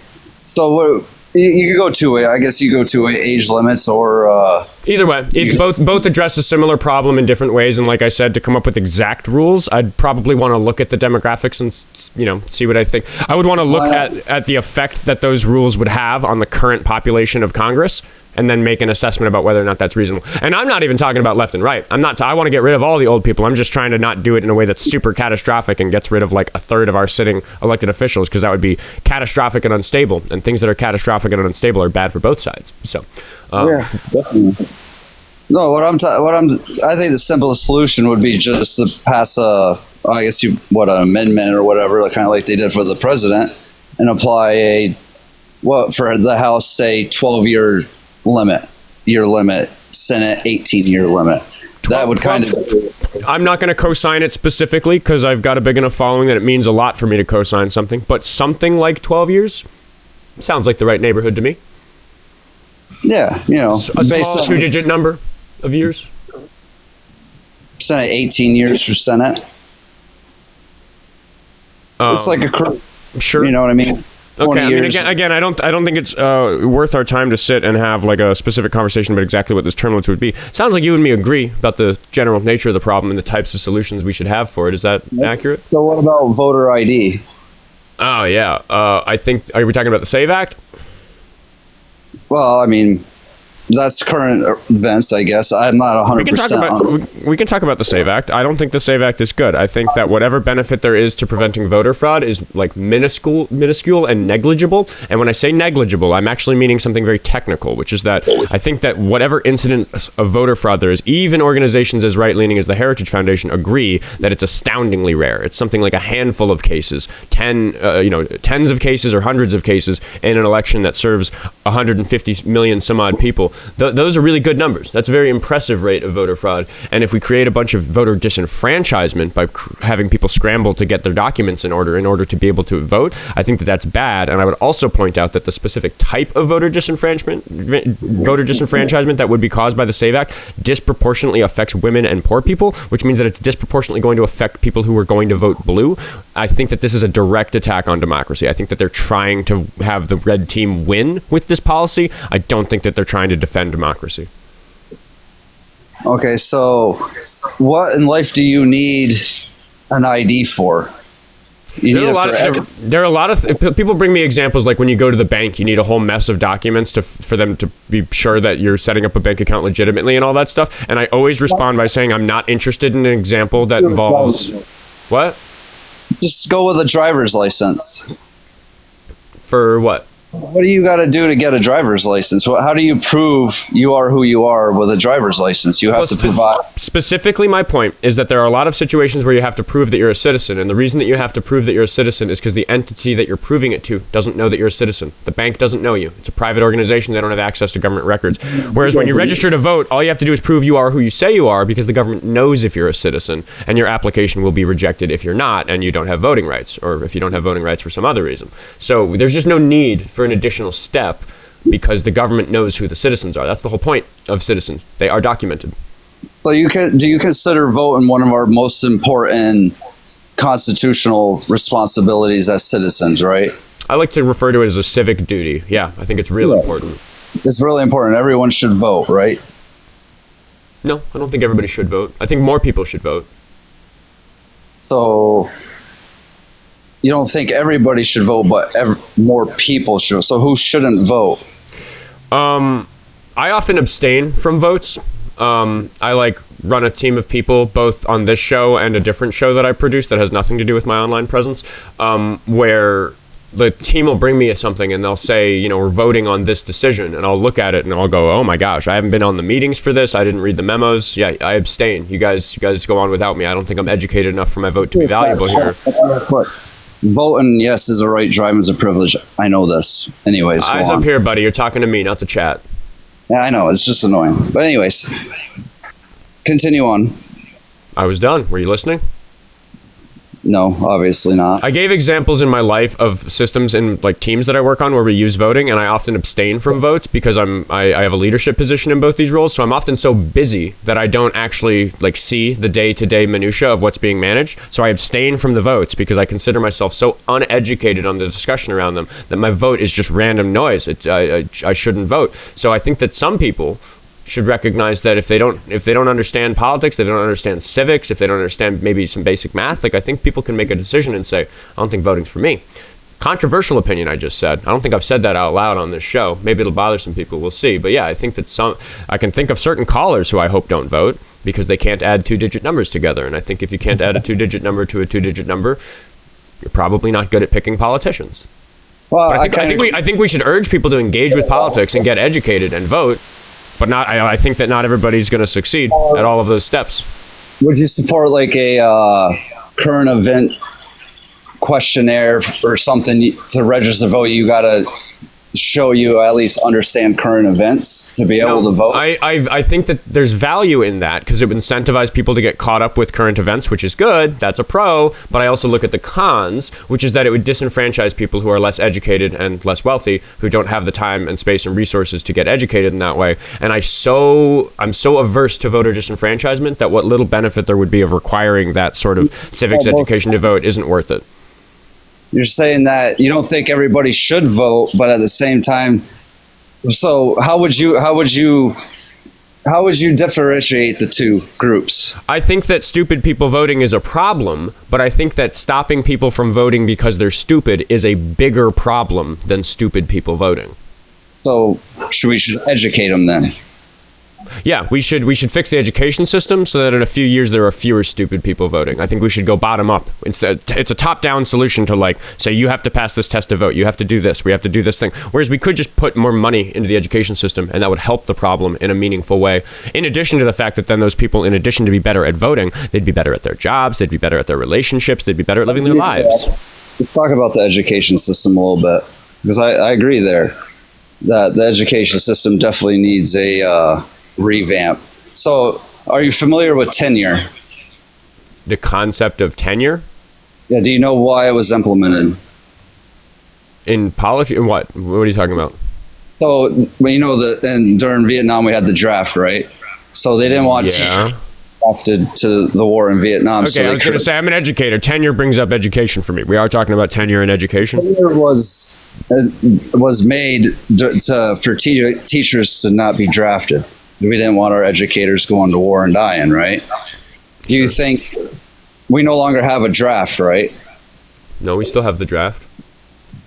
No, we don't. Actually, it's funny that this comes up in a SAVE Act conversation because just this year, Trump's administration instituted a policy where you automatically get registered for the selective service instead of just having to do paperwork to do it, which I like to point out is how voting registration could work because the government knows who's eligible to vote. They could just automatically apply and accept all eligible voters, and that would just make the fucking problem go away.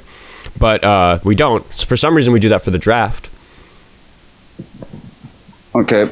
What the hell is this shit? All right, I'll get back to that later. See, you're not listening. I'm going to move on to another caller. No, I got fucking shit. What did I just say? I don't know. I was distracted because the shit was popping up on my screen. Anyways, let's get back to the point we were talking about. So tenure. Do you think tenure serves a purpose anymore? I'm going to move on because you're not listening. Really? Try again later, McFly. It's not even running. We just aren't having a conversation if he's not listening. IowaGolfer, how you doing? I'm back. How's it going, buddy? Doing all right. Sorry I missed you the other day.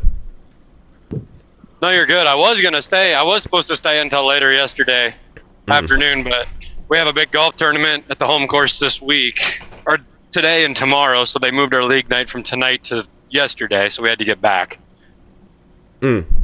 Well, you keep being posted on when you're coming through the cities, because I do intend to buy you a beer. It's a mission on the Oskar Quentin show is to buy IowaGolfer a beer. We got to live stream that or something. Yeah, dude, I'll take my phone out and live stream from the table. That'd be fun. I can see the comments now. They're all going to be like, yeah, he looks like he voted for Trump.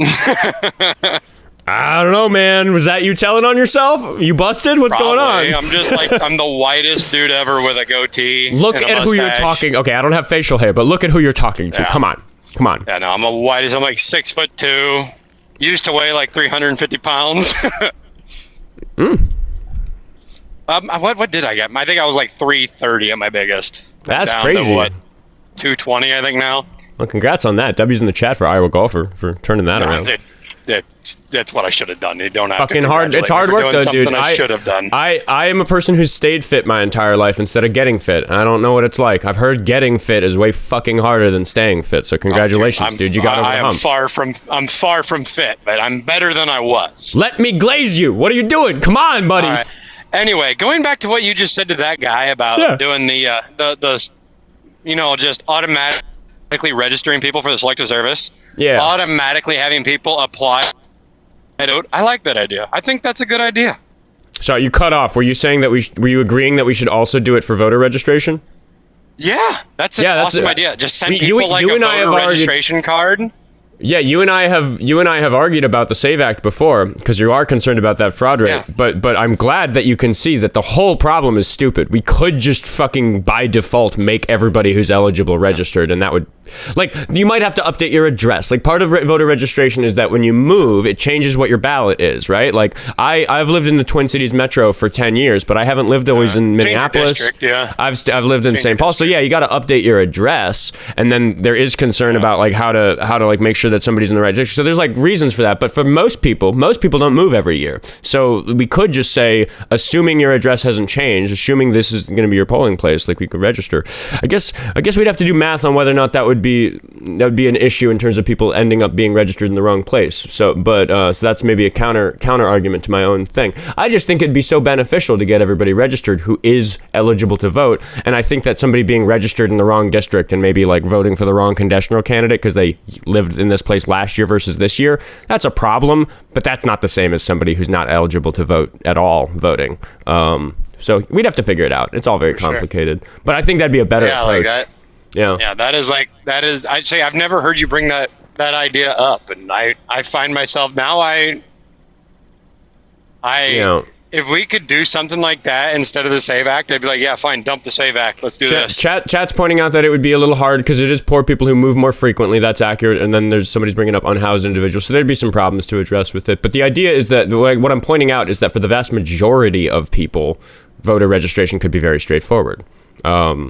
Especially if we go by like a homeowner who's still paying tax. Like if you're paying property taxes on a property, even if you happen to have moved a county over or something, like it's still not going to be the worst thing in the world if your vote ends up stuck registered to a property that you pay property taxes on. Because paying property taxes on a home is a pretty good evidence that you should be an eligible voter in that area. Because even if you don't happen to live there, you at least own a fucking house there. Like that at least keeps it reasonable. Whereas then maybe for a smaller subset of the population who does move around and doesn't have an obvious paper trail that makes their registration automatic, it's like you could get a letter that says, hey, for this reason, we failed to make your registration automatic. Here are the steps you have to take. And that would affect a smaller number of people than just doing that to everybody, which is what the SAVE Act wants to do. Exactly. Yeah. See, that's the one space where I was just gonna push back on you. You know, just because you pay property taxes, there's a lot of foreigners that own land in the United States. You got to kind of be careful with it, I guess.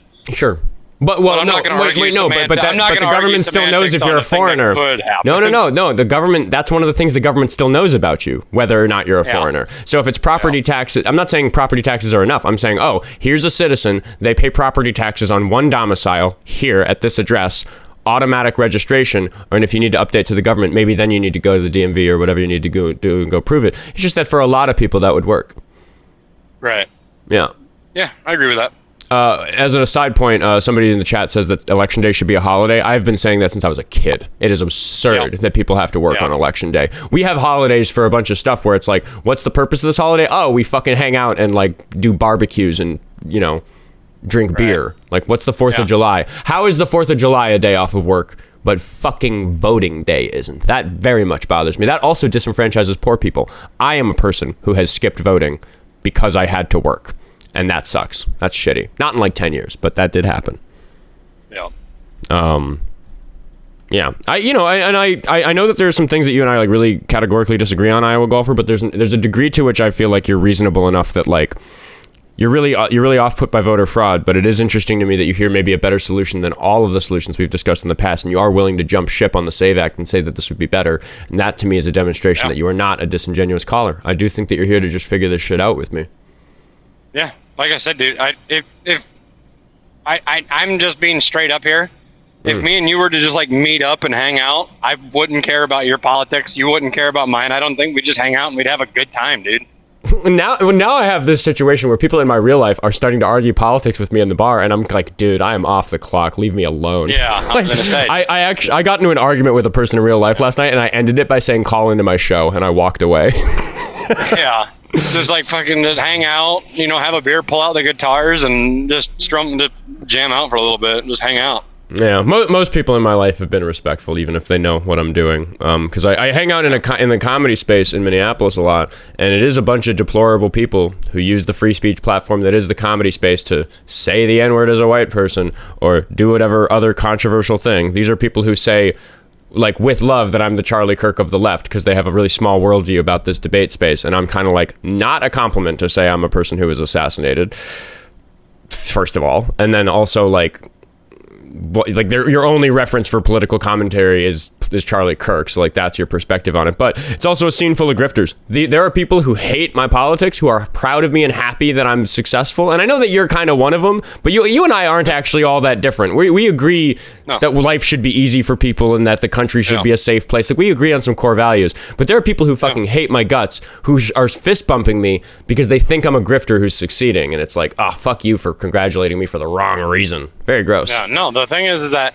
the thing about American politics that chaps my ass is that American politics, each party will get hung up on 5 or 6 issues when there's hundreds of thousands of issues that each party should be looking at, and then they go and unalive on these hills for these 5 or 6 issues when you'll agree on 99% of the things across both aisles, but there's like 5 or 6 different things that you just have differing views on.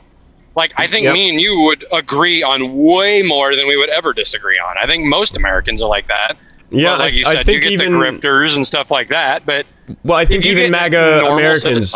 If I was just going to add on to what you're saying is like, even if we take a Trump supporter that's like really the sort of reprehensible Trump supporter that I spend a lot of time on, which I don't think is you, that person and I do probably still agree that we should pave the roads.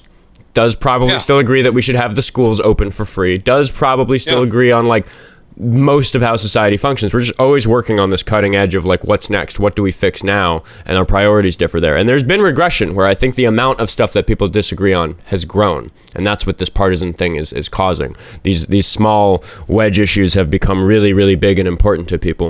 And I'm just glad that I have the type of caller every now and then like you, IowaGolfer, who recognizes that and recognizes that fundamentally you and me are on the same team, which is make America a happier, safer place. For sure. 1 second, bud. I'll be right back.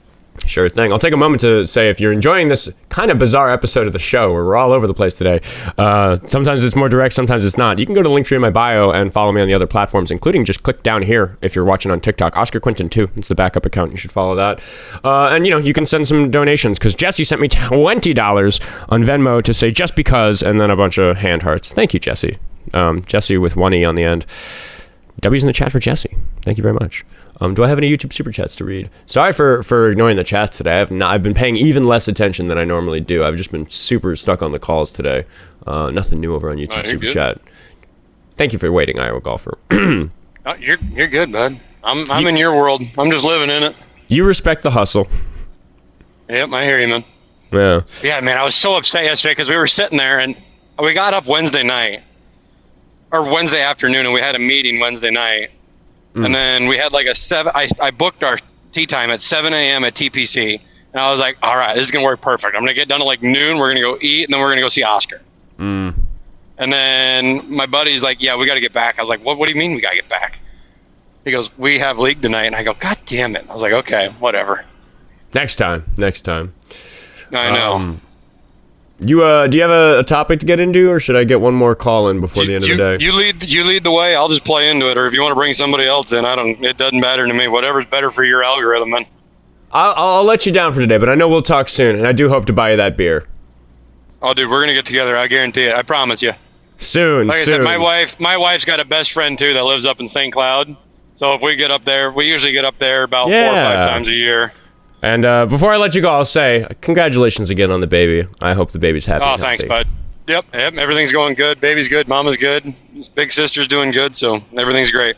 Excellent. W's in the chat for IowaGolfer for being a genuine caller. It's one of my old episodes from before I was numbering them is blowing up right now. Not blowing up. It's just getting a little traction in the algorithm on YouTube. It's getting a few thousand extra views. Is an episode called I Think This Guy Is Really Trying. And it is 53 minutes of me talking to IowaGolfer. And it's one of my favorite calls I've ever had on this show. It's like 100 episodes ago or something before I was even numbering it. We're going to talk to Shawn and see if Shawn... Oh, by the way, I could run long today.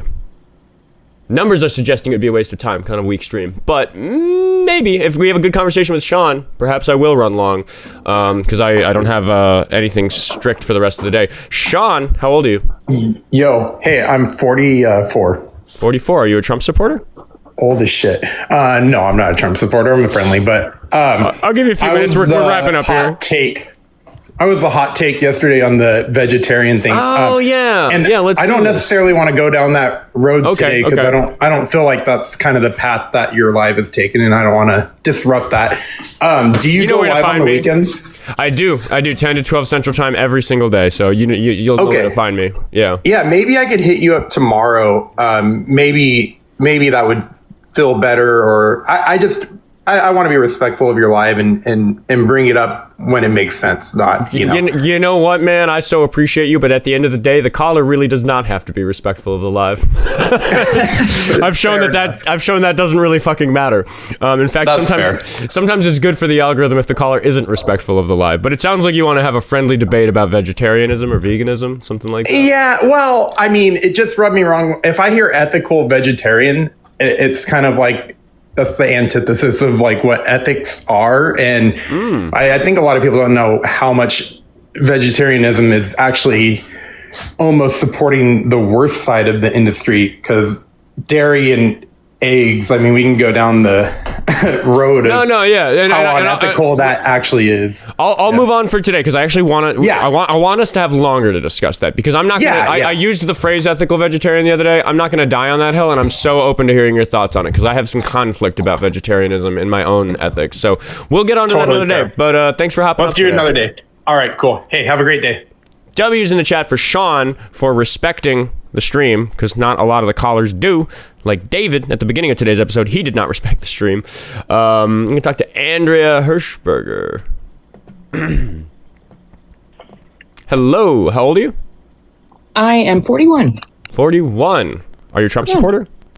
I'm not. Well, we're doing friendly time. What's up? Okay, so I have a couple things. One, I want to congratulate you on kind of just being awesome and having an awesome show. Thank you. Have been a longtime watcher of Dean and Parker, and I've helped them a little bit on some industry-specific conversations, which I'll get to in a second. But I wanted to let you know that I had never considered what you were talking about in terms of voter registration, handling it like we do selective service. And I think that that's a really, really interesting concept. But I wanted to challenge you a little bit on where you said, it could, and there would be a whole lot of things to figure out if that ever became a thing. But, if you were paying property taxes in an area, that could be a reason to go ahead and be registered in that particular precinct. And I think that that's a little bit scary, and here's why. We potentially could get to a place where corporations or landowners could buy up property in areas, and then a person associated with said corporation could act as the voting or act as a person. And I just think it lends itself to corporations having more say as a vote in particular areas. So I think I would certainly disallow that connection. Like, I don't value the rights of corporations in that way, and there's a lot of ways in which I want to strip rights away from corporations. So I would definitely, that's definitely something to address. It would have to be a person, absolutely. But I just to be clear, I was like thinking out loud about ways that the government could use the information they have to figure out automatic voter registration. I got no hills to die on about how that would work out. I just think it's an interesting idea we should explore. Sure. So I won't take up like too much of your time about this, and maybe there's another way where we can discuss this. And I have not necessarily discussed this. Sorry. No worries. But I think that there is an underrepresented voting bloc out there that is... but they wouldn't admit it. So a little history about myself. Sorry, you were muted for a second there. Who wouldn't admit what? I think it's the trucking industry. I think it's truck drivers. And I say that because they're not necessarily, it doesn't have a lot to do with that. It has to do a lot with how energy policy directly impacts them before it impacts the general public. So for a little bit about me, my family owns 2 trucking companies. I have been part of active lobbying to get trucking regulations changed, specifically hours of service regulations, was successful in lobbying the government and doing so. I think a lot of truck drivers would tell you that they were staunch Republicans, but then if you pressed them about their business and how energy policy directly negatively impacts them, I think that there could be movement there. I think it's kind of a hidden voting bloc that that those who are going into the midterms and even into the next presidential election, that they could really press into truck drivers. I think that's a valuable perspective, because there is this question of like, if we look at Trump supporters, I spend a lot of time talking to Trump supporters and trying to figure out why they support Trump. And there are certain groups of people where it's like, oh, you have this job? It makes very little sense that you're a Trump supporter. What he's doing is very bad. And I think part of the messaging that we need to have is that there's so many callers where if I get rid of the partisan politics, I say, let's stop talking about Biden and Harris and Obama and Trump. Let's just talk about what you want. And then they lay out what they want. And I say, oh, God damn it. You are a Democrat. You just think you're a Republican because you grew up a Republican. But if we actually talk about what you want in terms of policy, you literally want the Democrats to win. You want their bills to be passed. So I try to incorporate that sort of messaging. But if you think that truckers are like an untapped voter block in terms of that sort of argument being effective on them, is maybe what I think you're saying. Is that accurate? Okay, sorry. I think we cut out there for a second. Oh, sorry. I was just trying to make sure that like I understand that you feel that truckers are a voting block, that sort of argument where we assess what they actually want and then kind of say, hey, that's a Democratic policy. Yes. Yeah, it sounds like you've got some expertise that might be really valuable to me. And maybe not super good for airtime. I would love for you to message me. We could talk about it. We could try to talk about like messaging on that. Sure. I'm very much open to that. Yeah, I think, like I said, I've worked hard to really advocate for truck drivers, and I know what their needs are, and especially small independent trucking companies. And I do think, especially what we've seen happen with the midterms in Iowa, or preliminary voting in Iowa, I think that there's movement there for the Democratic cause. Now, we're not talking necessarily about progressivism, but definitely for a vote away from a Republican vote. So I'll send you a message, but I think it's a really interesting conversation, and this is the first time that I've ever made it public. But I do think, and the fact that there's so much time for them to listen to shows like this and to absorb information while they're sedentary out on the road. I think that there's an opportunity if somebody running for office wanted to, I don't want to use the word exploit, but to really press into that. I wonder what it would take to get this show on the actual radio. So that people listen to it while they're driving. I do a 4 times a month, I do an hour on Sirius XM trucking radio. So I can pitch that to my producer and see if there was any kind of opportunity. Yes, please. We'll talk offline. We'll talk offline. That's awesome. Anything else before I let you go? That's cool. No, I just wanted to make that public, and this seemed like a safe space to do it. Yeah, you called in at the right time. We're having a relaxed end to today's episode. I'll look for your message. What platform are you going to message me on? This one?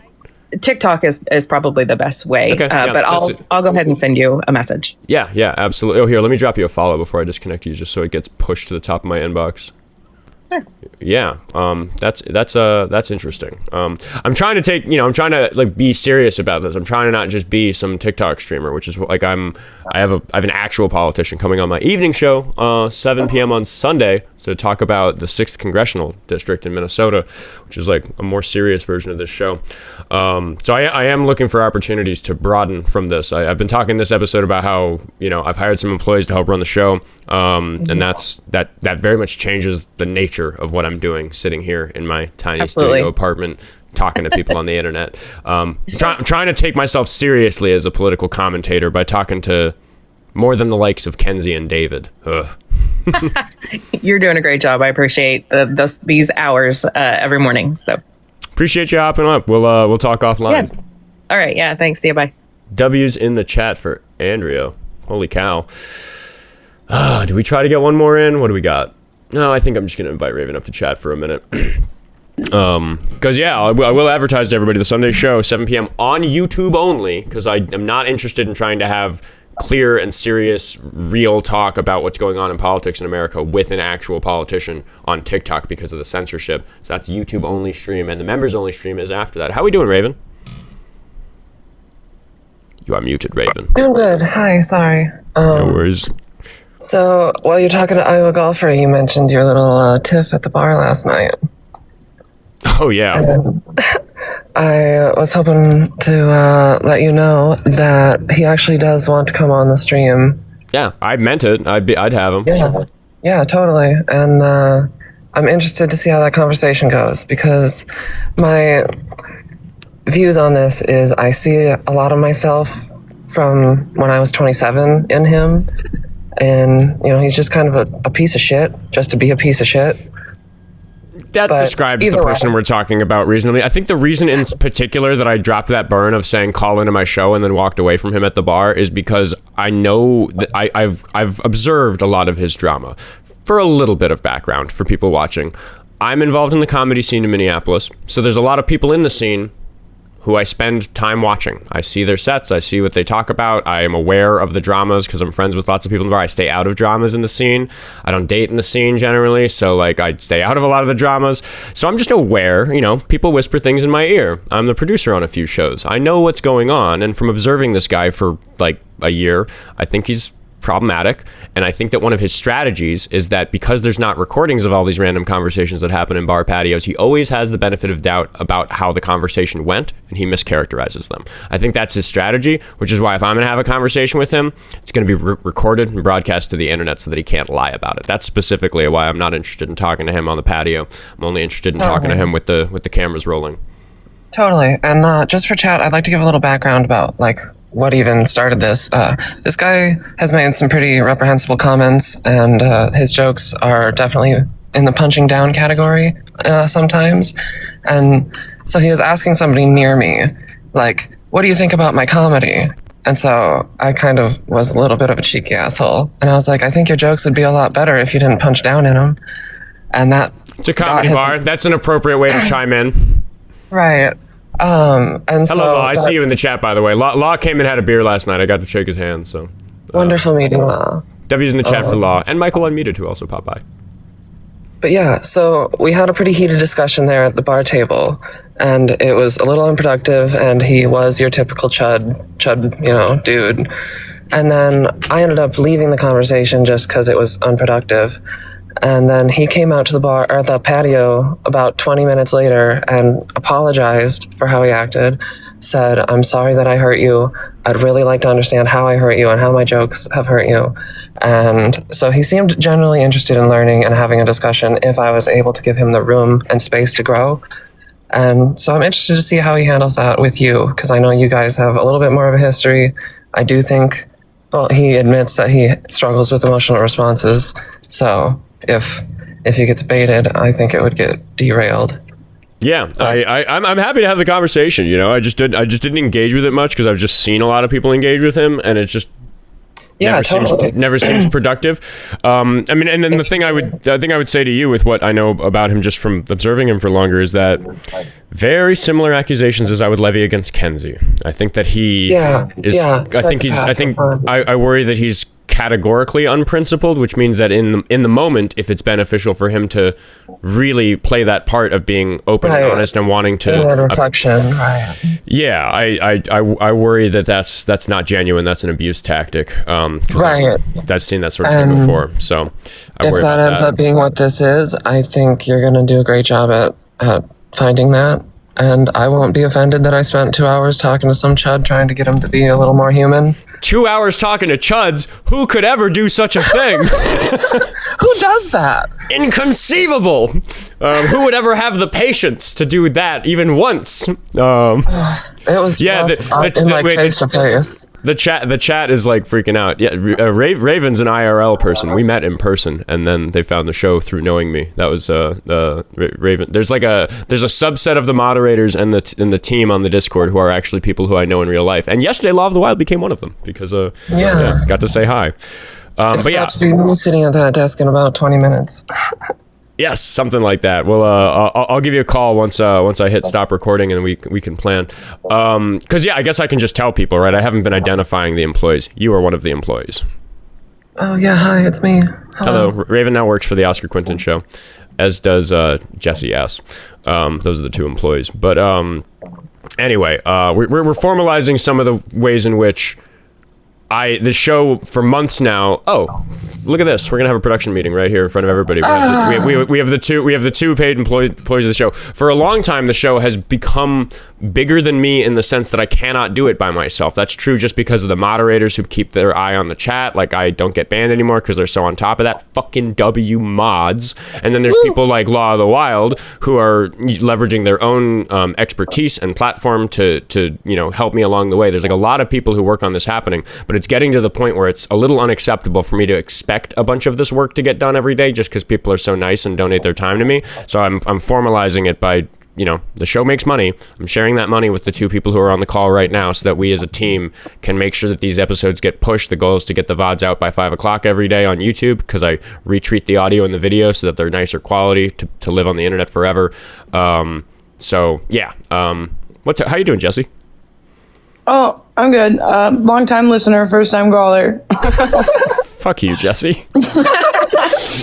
I just wanted to say hi. Yeah, I work with Oskar. And I see everything you guys say all of the time. So I'm here, I'm watching, and you guys are all really cool. Jesse's really cool. I am, actually. True story. Correct, yeah. Can vouch, I've been there. Only cool. Only cool motherfuckers working at the Oskar Quentin show, in my opinion. Exactly. And that includes all the unpaid labor, W mods, W Discord, W chat. The chat keeps me in check. I'm so proud of the chats I have. How quickly I get corrected on air. I love it. It's exactly the way that it should be. But we've all got work to do, no? Should we wrap the show? Yeah, let's get to it. All right, I'll kick you both for the algorithm. Love you all, chat. Goodbye. Bye. W Raven, W Jesse for believing in me. I'll thank Bonnie for the $10 on Venmo that came in the last couple of minutes. She just said, love your content. Very simple message, and it's one I really appreciate. I'm glad so many people like the content. Dre, we can talk about forced vasectomy another day if you want to plan it to make sure that you get the airtime. You feel free to message me again. In general, if you and I are talking about something in a message and I do not respond for 24 or 48 hours, feel free to bother me. It will float you to the top. My inboxes are becoming a mess. Feel free to be pushy, especially if I already said I would engage with the thing. Because if it just gets lost, I am sorry. That's why I have employees. It might be Jesse that you're talking to if we have a formal conversation in one of the inboxes somewhere. But I will always try to make it clear whether you're actually talking to me or one of my employees now that I have employees. Linktree in the bio for supporting the show. I think I've talked enough about that today. I don't need to keep pushing it. I can just say, see you guys tomorrow at 10 o'clock Central Time, and I'll see you Sunday evening at 7 p.m. for the evening show with Doug Chapin this week, who's a political candidate here in Minnesota running for Congress. So that's going to be exciting because that's more serious than what I normally do. I'm excited about that. See you guys tomorrow. Goodbye, TikTok. And goodbye, YouTube.